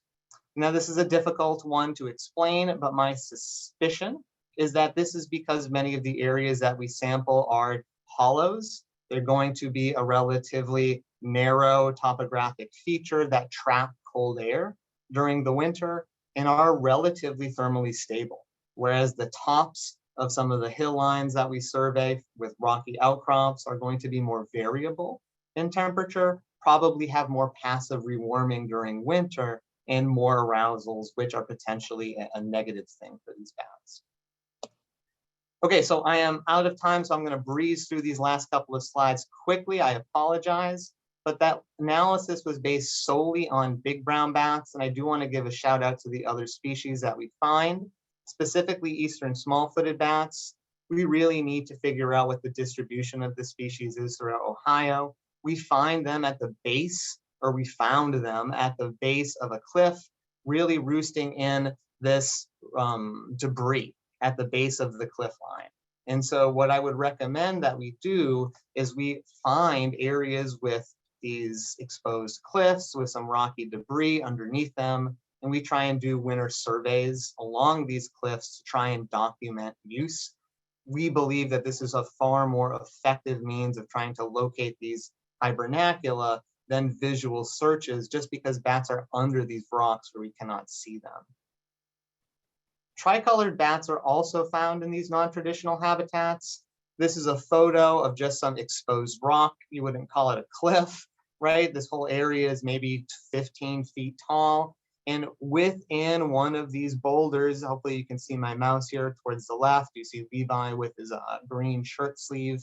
We have a tricolored bat just wedged into a space within the rock. And what we really are curious in determining is how common of an event this is. We only found up to 7 tricolored bats in any one winter using these kinds of environments. But again, we're barely scratching the surface, and our searcher efficiency is probably far from 100%. So we really encourage more research in this area, as well as research into what the white nose syndrome dynamics in these habitats are as well. Finally, silver-haired bats. We find a lot of silver-haired bats within these shallow rock shelters where you have an eroded pocket or crevice where you find these bats wedged in there. Now, this species was not known to hibernate in Ohio until recently, so we're really curious to know where these bats come from and where they go, and curious what role our overwintering population here in Ohio has on a continental scale, right? Are these bats more common here than we believe? Are they just an unusual small group of males? We really don't know the significance of this population and encourage more work in this area. I'm just going to breeze through these final thoughts and say, I believe we should all focus more on non-traditional Hibernacula. They are hard to find, but they are very important. And I hope I've given you a sense for these habitats being hard to survey, that we barely scratched the surface here in Ohio, but we found a lot of bats. And the population level importance of these non-traditional habitats for bats are likely much larger than we're able to quantify right now. But with that, I am already over time, so I am just going to leave it here, and sorry for going a little bit over. Thank you. That's okay, Joe. Thanks so much. You always do such a great job communicating your work in a way that is easily understandable. So thank you for that. And I do think we have several questions in the Q&A, but we have to move on, unfortunately. But maybe, Joe, you can address those questions in the Q&A. And folks, if you left them, you can continue to open that Q&A and find those answers as Joe leaves them. So yes, we're going to sit here and answer them. Awesome. Thank you so much. So we're going to move on to our next speaker. And I see Kathryn is here and ready to go. So thank you, Kathryn, for being here. Kathryn is with ODNR, Division of Parks and Watercraft. She is the park manager for Hueston Woods. And I understand that there have been a couple of bat houses that have recently gone up. So she's going to speak to us a little bit on that and how Hueston Woods is building partnerships through bat conservation. So Kathryn, take it away. And thanks again for being here. Absolutely. Thank you so much for having me. Hopefully you guys can all see my screen. We are seeing your presenter screen. That so is you not might the have, screen I need for you. yeah, switch your screen outputs maybe. Give me just a minute here. I am so sorry, guys. That's okay. No big deal.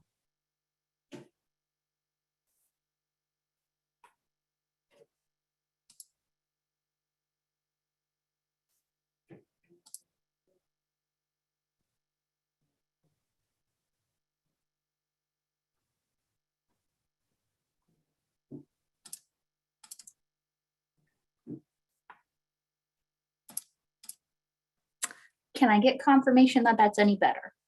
It's the same. Sorry. I mean, it's not, I mean, as long as you don't have any notes, we can deal with it. I know in the past I've had to, if you go to slideshow, you can switch the monitor. Are you using 2 screens? I am using 2 screens. I apologize. Kathryn, there's a thing when you're presenting at the top and it says display settings. Like if you go back into the presentation.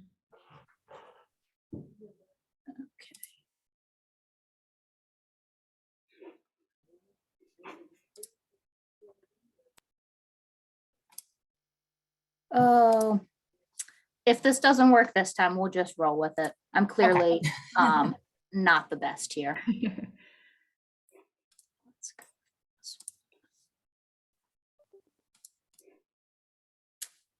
Yes, you're There we good. go. There we Woo. go. All right, everybody. I apologize for that slight technological difficulty there on my end. So as they mentioned, I'm here to talk about building partnerships through bat conservation. In particular, I just want to introduce myself here just a minute. My name is Kathryn Connor, and I am the newly appointed park manager here at Hueston Woods and Sycamore State Parks. But before that, I was a naturalist at Hueston Woods for about 5 years. So a lot of my background is in interpretation. So here at Hueston Woods in particular, we have tried to really vamp the idea of conservation and safe environmental recreation. So we do a lot of, yes, educational programs here. We have a lot of animal ambassadors like raptors, like our eagle there, Abigail. But we also do a lot of outreach, doing litter pickups, plantings, and really making sure that folks understand why we're doing things the way we're doing them. In particular, my batty love started when I was younger, but my career in bat love started about 5 years ago when I received an email from a lovely voice I heard here a minute ago named Sarah. Sarah Stankavich at the time worked for the Division of Wildlife, and she was looking at some need for volunteers for an acoustic survey that the Division of Wildlife puts on. That acoustic survey, I believe this year will be year 11 for them. And basically it just goes county by county. There's different driving routes that they ask volunteers to do. We're driving because we've got a microphone set up on the top of our vehicle. We've got it hooked up to this acoustic monitoring device. The Division of Wildlife uses the Anabat, and then that is plugged into this really neat PDA where we can actually see when there is bat activity above us. So for about 3 hours, a few times in the summer, we're driving very slowly, not trying to exceed, I believe it's 20 miles per hour for that 3 hours. So make sure you hit the restroom before you help with the survey. As we're driving though, it is amazing to catch and get to actually see what, just with the naked ear you can't hear. This acoustic setup kind of collects the data for the Division of Wildlife, and I've got a little bit of sound here for you. I love that.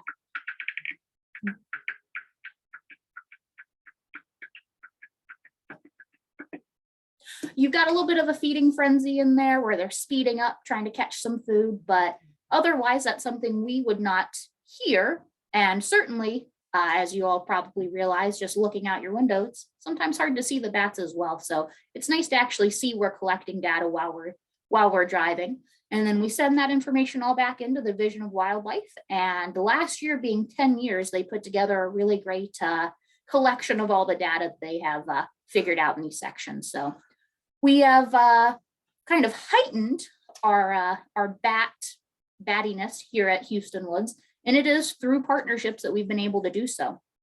So unfortunately, our lodge, which was built in 1967, was having a large problem. We kept hearing about bats entering into the building.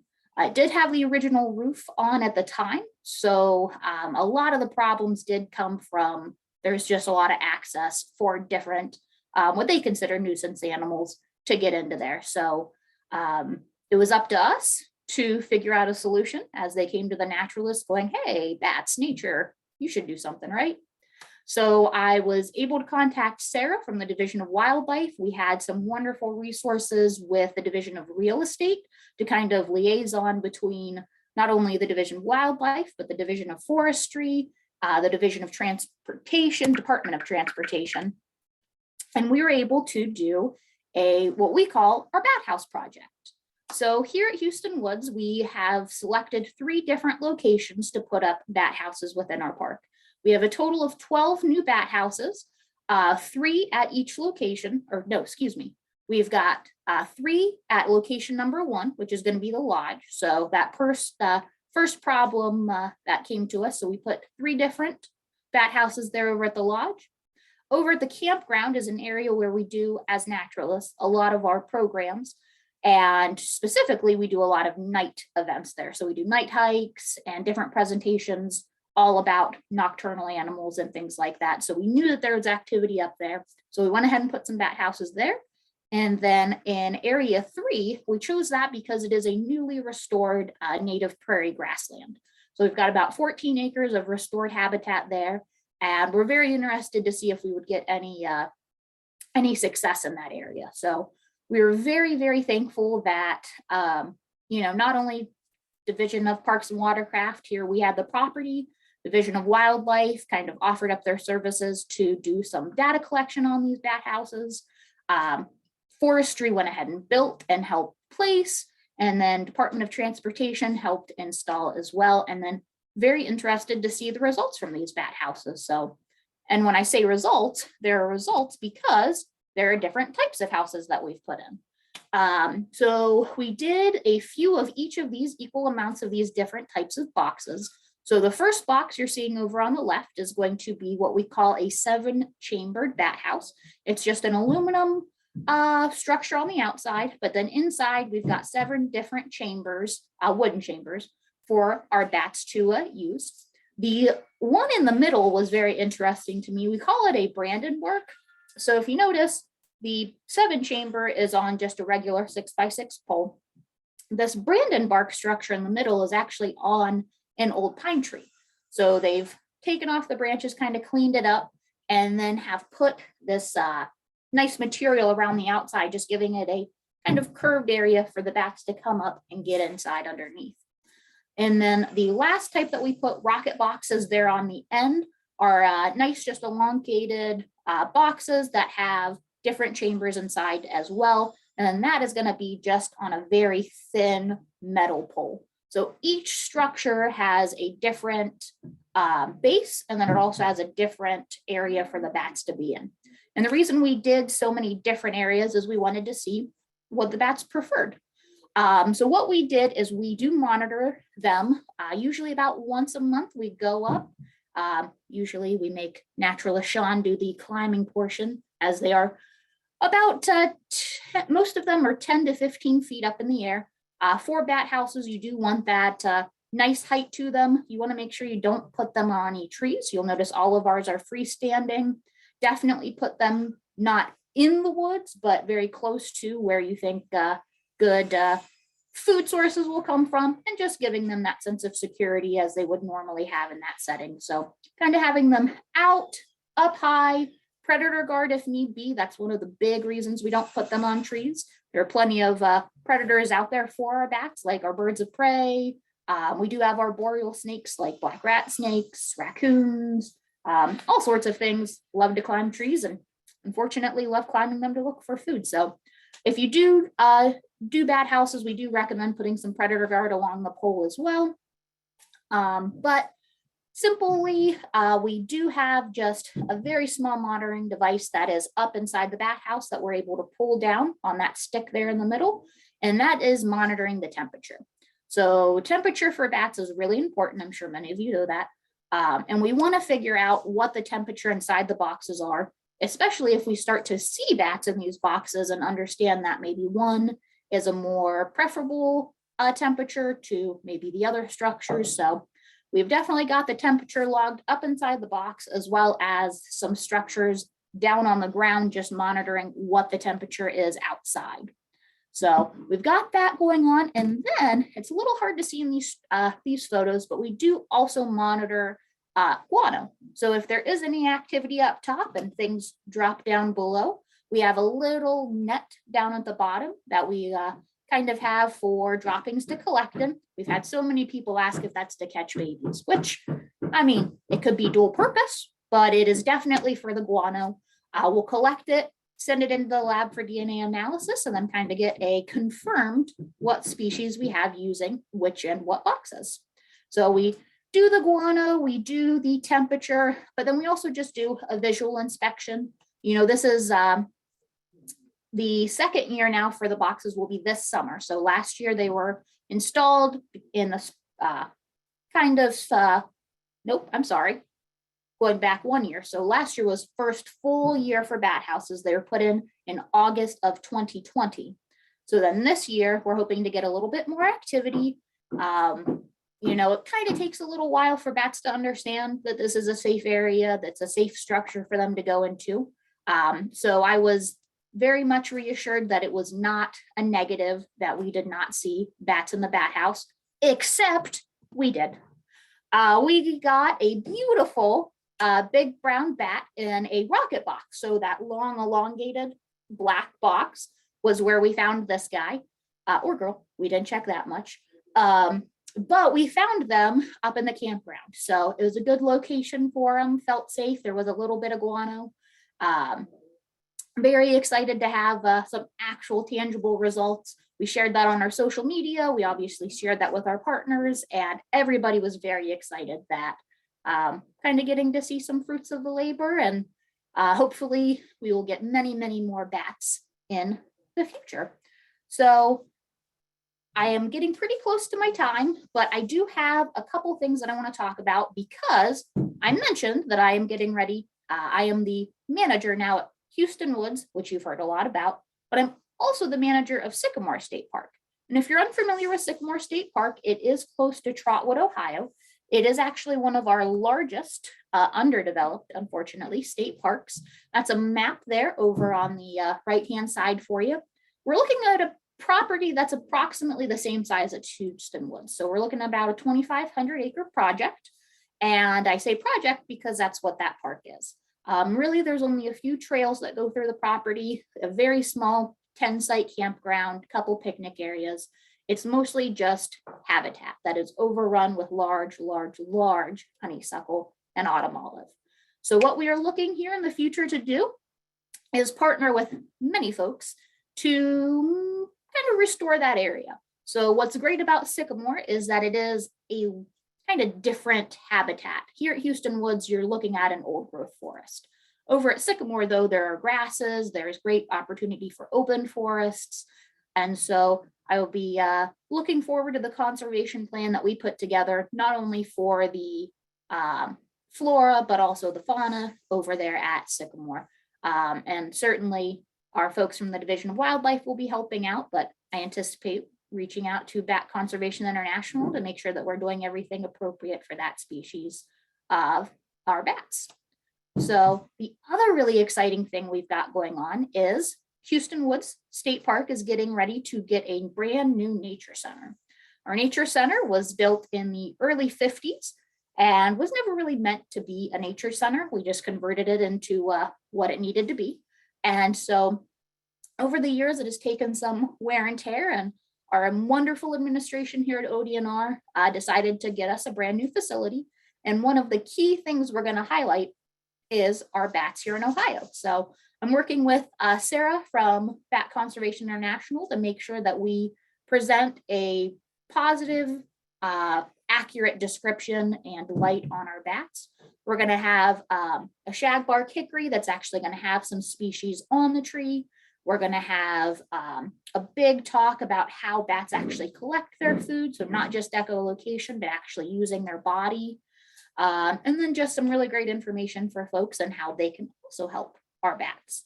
And one way that they can help our bats, and something we're going to start out at Sycamore and Hueston doing, is a bat roost monitoring project.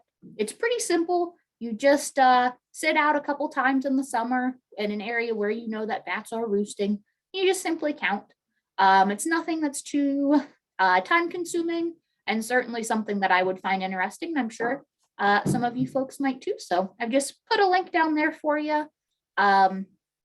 You know, there's always more stuff that we can add here at Hueston Woods. We're really known for our educational programming. And so we have added, since 5 years ago when I met Sarah, we have certainly added little bits here and there to more of our programs about bats and their importance and their habitat and just kind of all together, but we want to do more. We had a really positive, just positive, everyone was positive online, and then actual participants in our program for Halloween, we did specifically a bat program, and we had over about 30 people, which for a brand new program is really great.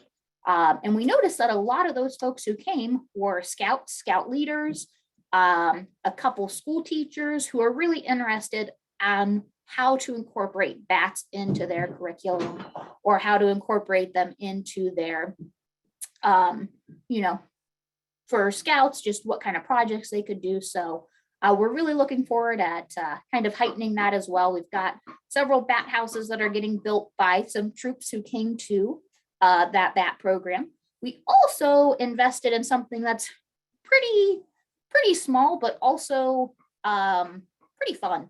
So it wasn't very expensive. That large Anabat and PDA and everything like that. Remember, it was collecting that ultrasonic sound that we couldn't hear. We purchased just a small little device that plugs into a smartphone. You download an app, and then it will pick up that same sound, interpret it, and then pull up what bat it thinks is around you. Now, it's not an exact science. It's not nearly as good as the Division of Wildlife's equipment, but it's something. And it's something that people really love because, like we said before, you know, it's not something that you hear and understand very easily, because it's echolocation isn't something that we do, and it's not something that we can really register and understand pretty simply sometimes. So something very nice, tangible for visitors to actually see and interact with. That is something we're really big on here, is just getting people to comfortably understand what's around them. So, you know, bats are not something to fear. They're here to help us. And I don't know about you guys, but I'm not a big fan of mosquitoes. So, hey, thanks, bats. So some other things that I just wanted to talk about real quick is I have mentioned that I have partnered with so many of our different divisions, so many outside resources. Anybody out there, I am happy to partner with you too. Feel free to contact me. That is my email address right up there. We have got great steps. I always say that we are just stepping towards a better park. I want Hueston Woods to be a space that is great for our visitors, our staff, but also our wildlife. We need to get back to that idea of conservation and making sure that we are doing things properly for everybody who lives and visits Hueston Woods State Park and Sycamore State Park as well. So I am happy to work with, I know I'm not a naturalist anymore, but we still have a great education department here at Hueston Woods. So if you're ever interested in programming or partnering for programming, just feel free to email me and we can definitely help. If you were interested in bat houses specifically, I can also assist with that. But I want to thank you guys all for your time. You're welcome to ask any questions, but I just hope you guys enjoy the rest of everybody's presentations. I know I'm loving it. Thanks, Kathryn. That was great. Really nice to hear about all the cool things going on there. And there were several comments in the chat about how everybody's excited for the nature center. So maybe we'll have to do like a bat working group trip out to the nature center when you've got your display all finished. That would be fun. I would be happy to show you around. Oh, awesome. I think we do have a question, so I'm going to turn it back over to Erin for the Q&A session. Okay, hi everyone. And I'm not sure if this is a question directly for Kathryn or not. Stormy, I think maybe you responded in the Q&A instead of in the chat to someone who might have been asking a question about bats admitted to the rehab. So whatever that's for, Stormy, if you want to respond, okay, or Joe, okay, got it. So it's for Joe. All right, awesome. So I don't see any other questions at the moment, other than a lot of requests for a field trip to Hueston Woods to see all this great stuff, and maybe even Sycamore. That's really exciting too. I think I didn't realize that project was in the works, so I can't wait to see what happens with that and how we can all again collaborate. It is a great example. Someone put in the chat just how great of an example it was, showing everyone coming together to collaborate. And a few others are doing kind of the same thing in their metro parks and county parks. So it's great to hear. Okay, so there's a question now. If you want to talk about the name of the detector that you used with your phone or with your tablet, Kathryn, and tell us a little bit more about that. Absolutely. So it's very simple. It's called Wildlife Acoustics. They've got a great website. It's going to be a device, Echometer Touch 2. We have had absolutely zero problems with it. It's very durable, as I've taken it and just, thrown it in a backpack or in your bag. It comes with a little carrying case. But I mean, if you're really concerned, just throw a little smack of bubble wrap, throw it in and put it in your bag. I would really recommend this for any teachers, any other naturalists or anything like that. Like I said, it's not exact all the time, but it is something pretty special for people to get to see and use. So I really recommend it. And this is not free, but the app is free to download. So it is a good collective use there with their website. They're very user friendly. Thanks, Kathryn. And I will just put in there, they are great. What, $200, free software with it. So once you buy it, you download the free software and it pops up a picture and everything else if you get a detection. So pretty neat little tool to use. And Sarah, I do want to just mention you had a question in chat. Eileen, who we'll introduce at the very end of today at the state updates, is our new contact for bats. And we'll be doing a lot of research and policy from a state's perspective. And yes, we'll definitely be continuing to work on this project and following up to see how well these different bat boxes work that have been installed down there at Hueston Woods. So. Sorry. You're fine. All right. And Sarah is actually our last presenter before lunch. You've met Sarah already. She's on our Ohio Bat Working Group Committee. And she has somewhat recently taken a new position with Bat Conservation International, which we're all a little bit jealous about. But she's still working in Ohio, thankfully. And she's going to share a little bit about the program that she's heading up called the Fat Bat Program. So Sarah, take it away. Yeah, let me make sure. Okay, I'm trying to move everything so I can see my own screen. Yep. Okay, yeah, I'm really glad that to sort of virtually see everybody, and I'm glad we moved this virtually because I do currently have COVID. So sorry for blowing your eardrums out with that cough there. I'm going to try to minimize my coughing and sniffling during this presentation, but that's what's going on here. So I'm glad we were all protected by the screen. So as Marty has mentioned, I've mentioned a couple of times today, I'm now with BCI. It's really awesome. I love working for BCI, but I miss all of you guys so much. I do appreciate that BCI still gives me the opportunity to work with the Ohio Bat Working Group and with the Midwest Bat Working Group as well. So I do still get to work with you guys, but unfortunately not just day to day, which I miss a lot. So I'm glad to be here talking to you about the new project that I'm working on, which is the Fat Bat Project. So I'm not going to beat you over the head with long descriptions of white nose syndrome. We all know basically what it is, but I do want to just share the most current spread map. Sorry, I'm going to change my pointer here. I pulled this, I think, last week from the whitenosesyndrome.org. So if you haven't checked this in a while, you might be surprised to see the extent of the spread of white nose syndrome now. The fungus PD is found in 37 states. The fungus is found in more than 37 states, but the disease itself is found in 37 states and 7 Canadian provinces at this time. So quite a wide ranging disease. And again, not going to go through the effects in real detail, but just in case you need a refresher, PD is a cold loving fungus. It affects bats during hibernation. It grows on their muzzle, their ears, their wings. The mechanisms of white nose syndrome are complex and varied, but basically it causes numerous changes to their physiology, as you can see in this figure here on the right. So in early stages of white nose, we get the skin infection that starts to erode the membrane and starts to affect some of the gas exchanges. And then this big one is the increase in energy expenditure. Then as you advance into the advanced stages of white nose syndrome, you get a cascade of different effects. But the big ones down here, increase in energy expenditure, increased water loss, and increased depletion of those energy stores. And so that's what ultimately is causing the mortality, is the bats using up their fat reserves. So of the 18 species that are known to be affected, there are 3 that are experiencing extensive mortality across their range, and that's the northern long-eared bat, the tricolored bat, and the little brown bat. A recent study by Chang et al. 2021 found that winter bat counts declined more than 90% for these 3 species. So while there are numerous studies out there that are being conducted on how to eradicate PD by treating bats or by treating the environment, none of these treatments are widely available yet. And even if they do become available, they're probably going to be really difficult, really not cost effective to implement. So instead, what we've been thinking of is a different conservation strategy where we can focus on examining the bats that are surviving. So what makes them different, and how can we help get the other bats to that stage? And so one recent study found that the persisting little brown bat populations are surviving winters because they're fatter. So this is a graph here adapted from Chang et al. 2019. And you can see this is percentage of body fat. This blue color is shortly after the arrival of white nose syndrome, so 2009.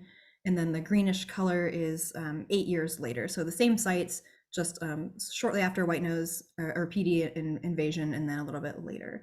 So at several sites, you can see that there's a shift both in early winter and late winter towards a higher percentage of body fat. And these ones in early winter are particularly what we're interested in. So this is showing that at the beginning of hibernation, these bats are going into hibernation with additional fat stores, and then they're able to make it through the winter despite those greater energy expenditures that are imposed by white nose syndrome.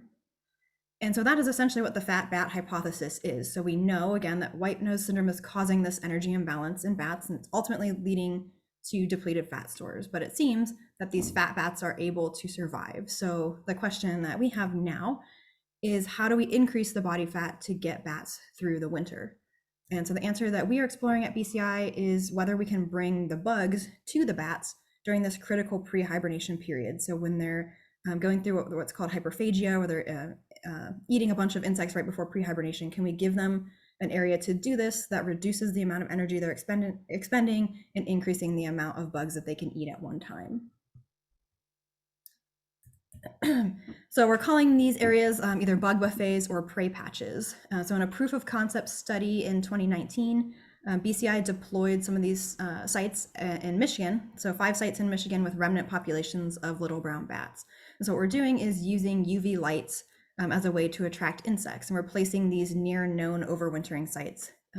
So in this study, the lights were alternated between being on one day or one night and then off the next night. And so if this works, what we expected to see is more bugs, more bats, and more bat foraging on the nights when the lights are on compared to the nights when the lights are off. And so this graph here is looking at insect biomass. We've got 5 sites down here that are paired at the bottom. On the left is when the lights are off, and then on the right is when the lights are on. So looking at this graph, it's obvious there's a big difference between the 2 nights. So in particular, we see a large number of Lepidoptera, which are these the white columns here. And those are common prey items for tricolored bats and northern long-eared bats. We also see a good amount of Diptera and Trichoptera, which are prey that's favored by little brown bats. Moving on to, this is total bat activity, but just looking at little brown bats, and we've dropped off of a site here. I can't remember if they didn't get any activity there, if it was corrupted or something, but basically we're down to 4 sites now. Same pairs here, nights when the lights are off are on the left, and then when the lights are on is on the right here in the purple. So we get that same increase in the number of passes of little brown bats on nights when the lights are on compared to when they're off, so possibly responding to the insect availability.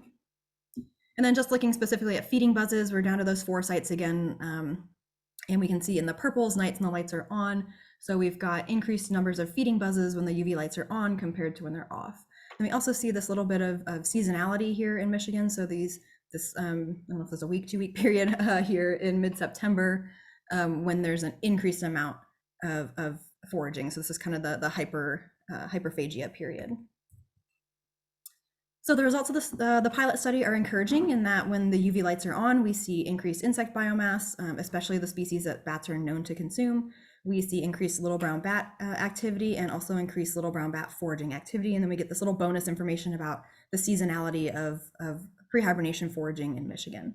So these results suggest that enhancing foraging habitat during pre-hibernation period could allow the bats to accumulate more fat, which might aid in their recovery. So that was all done before I joined BCI. And now we're going to move into the section of the project that I am now heading. We are partnering with EPRI, the Electric Power Research Institute. So I just wanted to give you a little bit of background on them. They are our funding source. So EPRI conducts research development projects in the United States and internationally. They are an independent nonprofit organization, but they are within the energy sector. So they focus on electricity generation, delivery, and collaborate with others in the sector. They do have a section of their organization that focuses on threatened and endangered species. So we're sort of working within that portion of their organization. So moving on to what we're doing now. So basically that was just a pilot study in Michigan, 5 sites. If you remember that range map I showed you of white nose syndrome is, across basically the entire country by this point. So just because it worked at 5 sites in Michigan doesn't mean that it's going to work everywhere else. So that's what we're testing now. So EPRI has 5 different power company territories. You can see the colors here. We've got the New York Power Authority in yellow, First Energy in green, AP in purple, Duke is pink, and then Ameren is this orange and this other green color here. So our goal is to get 5 sites located in each of those 5 territories. What we're looking for are Hibernacula, where there are between 10 to I think it was 10,000 Myotis bats or any other threatened and endangered bat species. From that pilot study, it seemed that the locations along power line right-of-ways worked really well, but it's a little tricky to find a Hibernacula with the appropriate number of Myotis near a power line right-of-way. So we are looking for that, but it's kind of hard to find. And then when we find those spots, we're locating the sites 100 to 300 meters away from the Hibernacula. So we don't want them to be too close where the light is shining into the Hibernacula and making the bats wary of coming out. We don't want to get too far away because we do want the bats to actually find these. We have changed the study design a little bit. So in that pilot study, they were doing lights on one night and then lights off the next night. We decided not to do that because it creates basically an unreliable prey source for the bat. So if it's there one night and then gone the next, they're probably not going to learn to use it repeatedly. So we've now gone at each Hibernacula, we have a control site and then we have a treatment site. So starting at the treatment site, this photo on the left here, we've got a 22-watt bulb that's on a 10-foot pole. That's hooked up to a 100-watt solar panel. And then behind that solar panel is this box that you can see in the upper right. Inside that box, we've got 2 deep cycle batteries. Those are also wired to the solar panel and then wired to a timer. So basically the solar panel is going to charge the batteries, which is going to run the light. It's going to turn on automatically at 6 p.m. and then off at 6 a.m. And just a couple feet away from the light, we have another 10-foot pole where we've mounted a wildlife acoustics mini bat, and then a hobo data logger to take temperature and light readings. We're also doing insect trapping once a week. So we do want to get at, whether or not those lights are attracting the right kinds of insects, but we don't want to trap every day because then we're taking food away from the bats that we're trying to help. So this is just a photo of that same setup. Once a week, we'll go out and put this bucket on here. It's kind of got a funnel on the inside, and then there's a little piece of like a pest strip. So when the bugs fall in there, they die. We don't have to use any sort of like alcohol or liquid or something. So here's a photo during the day and a photo of that same thing at night. And then some of the bugs that I collected this past fall at my site here. So we ran into a lot of problems in the fall. I was hired in July, mid-July. This project was supposed to get off the ground in August. So just not a lot of time in general. And of course, lots of other issues I'll talk about in a minute, but we were able to get 7 sites set up. So you might not think that's a lot, given that our goal was 25, but there was a point when we were basically going to give up and just do 0 for the fall. So I'm really happy that we at least got 7 sites set up, and we did get 4 of the territories covered. So we missed out on New York, but we've got an AEP site in eastern central Ohio. We've got AEP in northeast Ohio and 2 in, this is New Jersey. We've got 2 Duke sites in North Carolina and then an Ameren site in Illinois. So I'm really happy we got those. The pictures for this are not too exciting to look at, but I just wanted to show you a couple other setups. So the one on the left is the site in northeast Ohio. In Illinois here, you can see that separate pole set up across from the light where we've got the acoustic monitor and everything. And then the site in New Jersey here. So again, pretty much all look the same, not super exciting to look at. But I did want to give you something fun to look at. So let me see if I can play this here.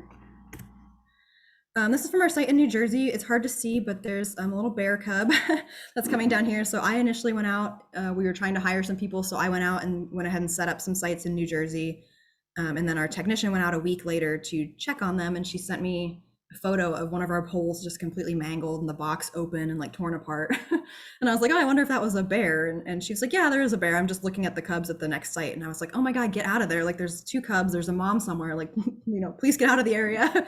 So we had some video. It's hard to see. And then the next video in that series is this.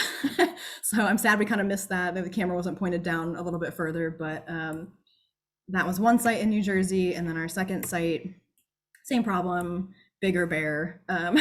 So we ran into this bear a couple times too. Wasn't quite as destructive as the cubs, but it would kind of drag the solar panel around, drag the box around, check out the pole and things like that. So that is one of the unfortunate issues that we ran into. But some of the other challenges that we faced was just permission and permitting. So most of the states that we've talked to are on board and they're really excited about this project, but some of our sites are located on federal property. And so we're having discussions right now with Fish and Wildlife as to whether or not we need some kind of permit for this. So we're not catching any of the bats, but we are doing something that we hope has a positive effect on threatened and endangered species. And so we're in sort of a gray area where we're not touching the bats, but we're still impacting them. So We weren't able to get into as many places as we wanted because we've kind of got this hang up with the permitting process. Lots of supply chain issues. I ordered these insect traps in August and they were back ordered until November. I think I got them the second week of November. So obviously the fall swarm's over by then. So we weren't able to get into as many states as we wanted, also because we just didn't have the equipment. We were scrounging to come up with extras and pulling stuff from other field sites so that we could just get the 7 up we did. I showed you some of those pictures of the other sites in part to just show you that we've got a diversity of sites. So we're having issues with canopy cover in some areas, in particular the one in Northeast Ohio and the ones in New Jersey. If you notice, those are really densely canopied sites. So we're having problems getting the solar panels to charge, to run the batteries, to run the light. So that's something we're working on this year. And then it just being a new project, like I said, I started in July. We were in the field in October. So just a big learning curve for me. And then finally that stupid bear who I love, but also really hate. So we're prepping to start this again this year. So we're not just doing the fall. We're going to try to put these out in the spring as well. Obviously, that's not going to do anything for bats going into hibernation, but we're hoping when they come out of hibernation that we can give them a nice place to feed, to build up their body fat quickly and help them if they were impacted by white nose syndrome over the winter, they'd be able to put on body fat quickly to survive the spring and the summer. So we're going to do this in the spring and then the fall again. So we're sourcing new lights. Those lights we had were pretty fragile and the company's not the greatest. So we're working with this guy in Germany, Dr. Gunnar Brem. He's got these LEPI LED lights, which we're being told by some entomologists are like the Cadillac of insect lights. And they are priced accordingly. So we're not sure we're going to use these or not, but we're looking for some new sources of lights.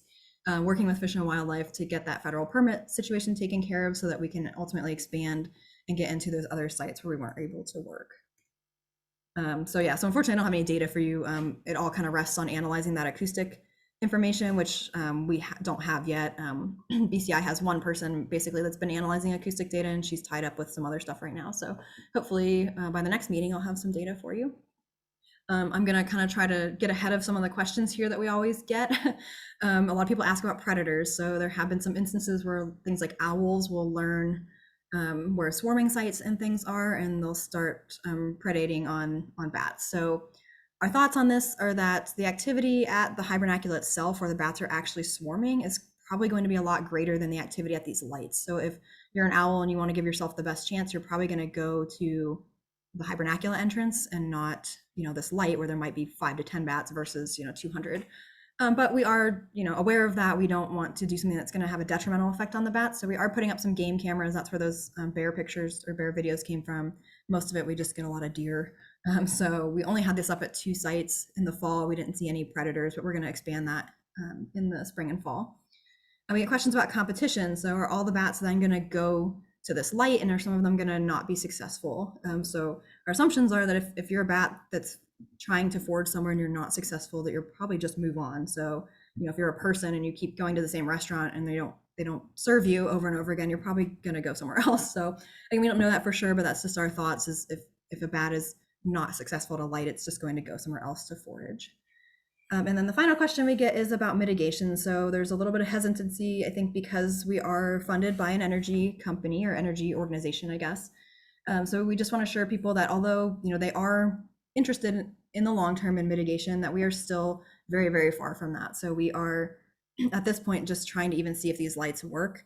And then if they work, we then have to move into the most important step, which is proving that they have any impact at all on survivability. So just because they're attracting bugs and attracting insects doesn't mean they're having any impact on the amount of fat that the bats are accumulating and any impact on survival. So we are still a long ways away from that. So at this stage, any states or any sites that are participating, it doesn't have anything to do with mitigation, doesn't give them credit or anything like that. And then just some ongoing and future research. So we want to do some additional diet research. A lot of that research that we're basing our assumptions off of, I guess, that the lights are attracting the right kinds of insects, that's diet research that's done in the summer. So while we don't expect that the fall or spring diets might be like vastly different, we don't really know that. So we have been submitting some grants to do additional diet research in the fall and spring. In Michigan, where they did those pilot studies, they did some pit tagging in the fall. So that's to try to get at that survivability question. So I think they pit tagged, I want to say like 500 bats And then they put a pit tag array up around the Hibernacula, and they put like a little lollipop pit tag reader near the light to see if the bats are using the light and whether or not they're hibernating and then surviving. So we don't have that information yet, but that's one way we're trying to get at that question. It's kind of difficult to answer. That's not something we'll expand everywhere because it's expensive, but we are trying to explore that at the same time as we're expanding the rest of the project. So expanding test locations, we're doing that now, but I assume if we still see good results in the Midwest and Mid-Atlantic, we're probably going to want to try some like Southwest stuff. So is this working in arid states as well as a temperate environment? So that's probably the next step. And ultimately, the goal of this project is habitat restoration. So we don't want to have to use these lights all the time. We want to focus, if we can restore habitat around Hibernacula and get those bats there, or get those insects there naturally, that's the goal. But in the meantime, hopefully we can use these lights to sort of do it artificially. So I won't go through all these. I have no idea if I'm over my time, but I did want to give a special shout out to the folks from Summit County Metro Parks. I think Jason and Marlo are here. I don't think Ramsey is, but they were my first fat bat site that I set up, and they helped me immensely, especially Jason and Ramsey, helping me figure out how the heck to wire these things because I was not given a lot of information. They basically gave me a little diagram and a bunch of equipment, and I had to figure out how to put this together. So big thank you to them and everybody else as well. And then here's my new contact information for anybody that might not have it. If you're still emailing my old DNR address, hopefully that's bouncing back because I don't have it anymore. So I'm happy to answer any questions if you guys have any. Thank you so much, Sarah. Definitely will be interesting to see how you progress with your project and what you discover. I don't know, Erin, if we have any questions. I haven't looked right now. It doesn't look like it. Let me see here. There may be one that just showed up from Rachel in the chat. Yeah. She wants to know, do you know if the lights themselves affect or alter bat behavior or activity? She's just curious because there have been a lot of other studies regarding light pollution and if it's detrimental on their activities. Yeah, there are some bat species that are light avoidant, and there are some that are attracted by light. So it's sort of species dependent. And I don't know if there's particular research about UV lights. I think a lot of the research is, thinking about like city lights and street lights and things like that. So I don't know off the top of my head whether the bats would be repelled by the lights, unfortunately.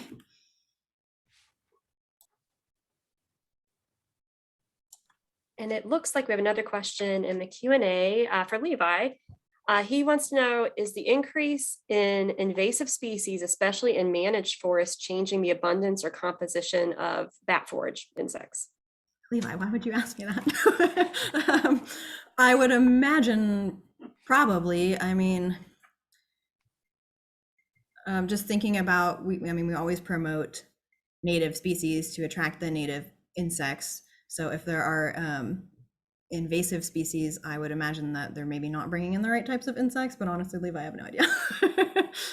I don't know if anybody's done research specifically in regards to bats and, places in a forested area where invasive species have invaded.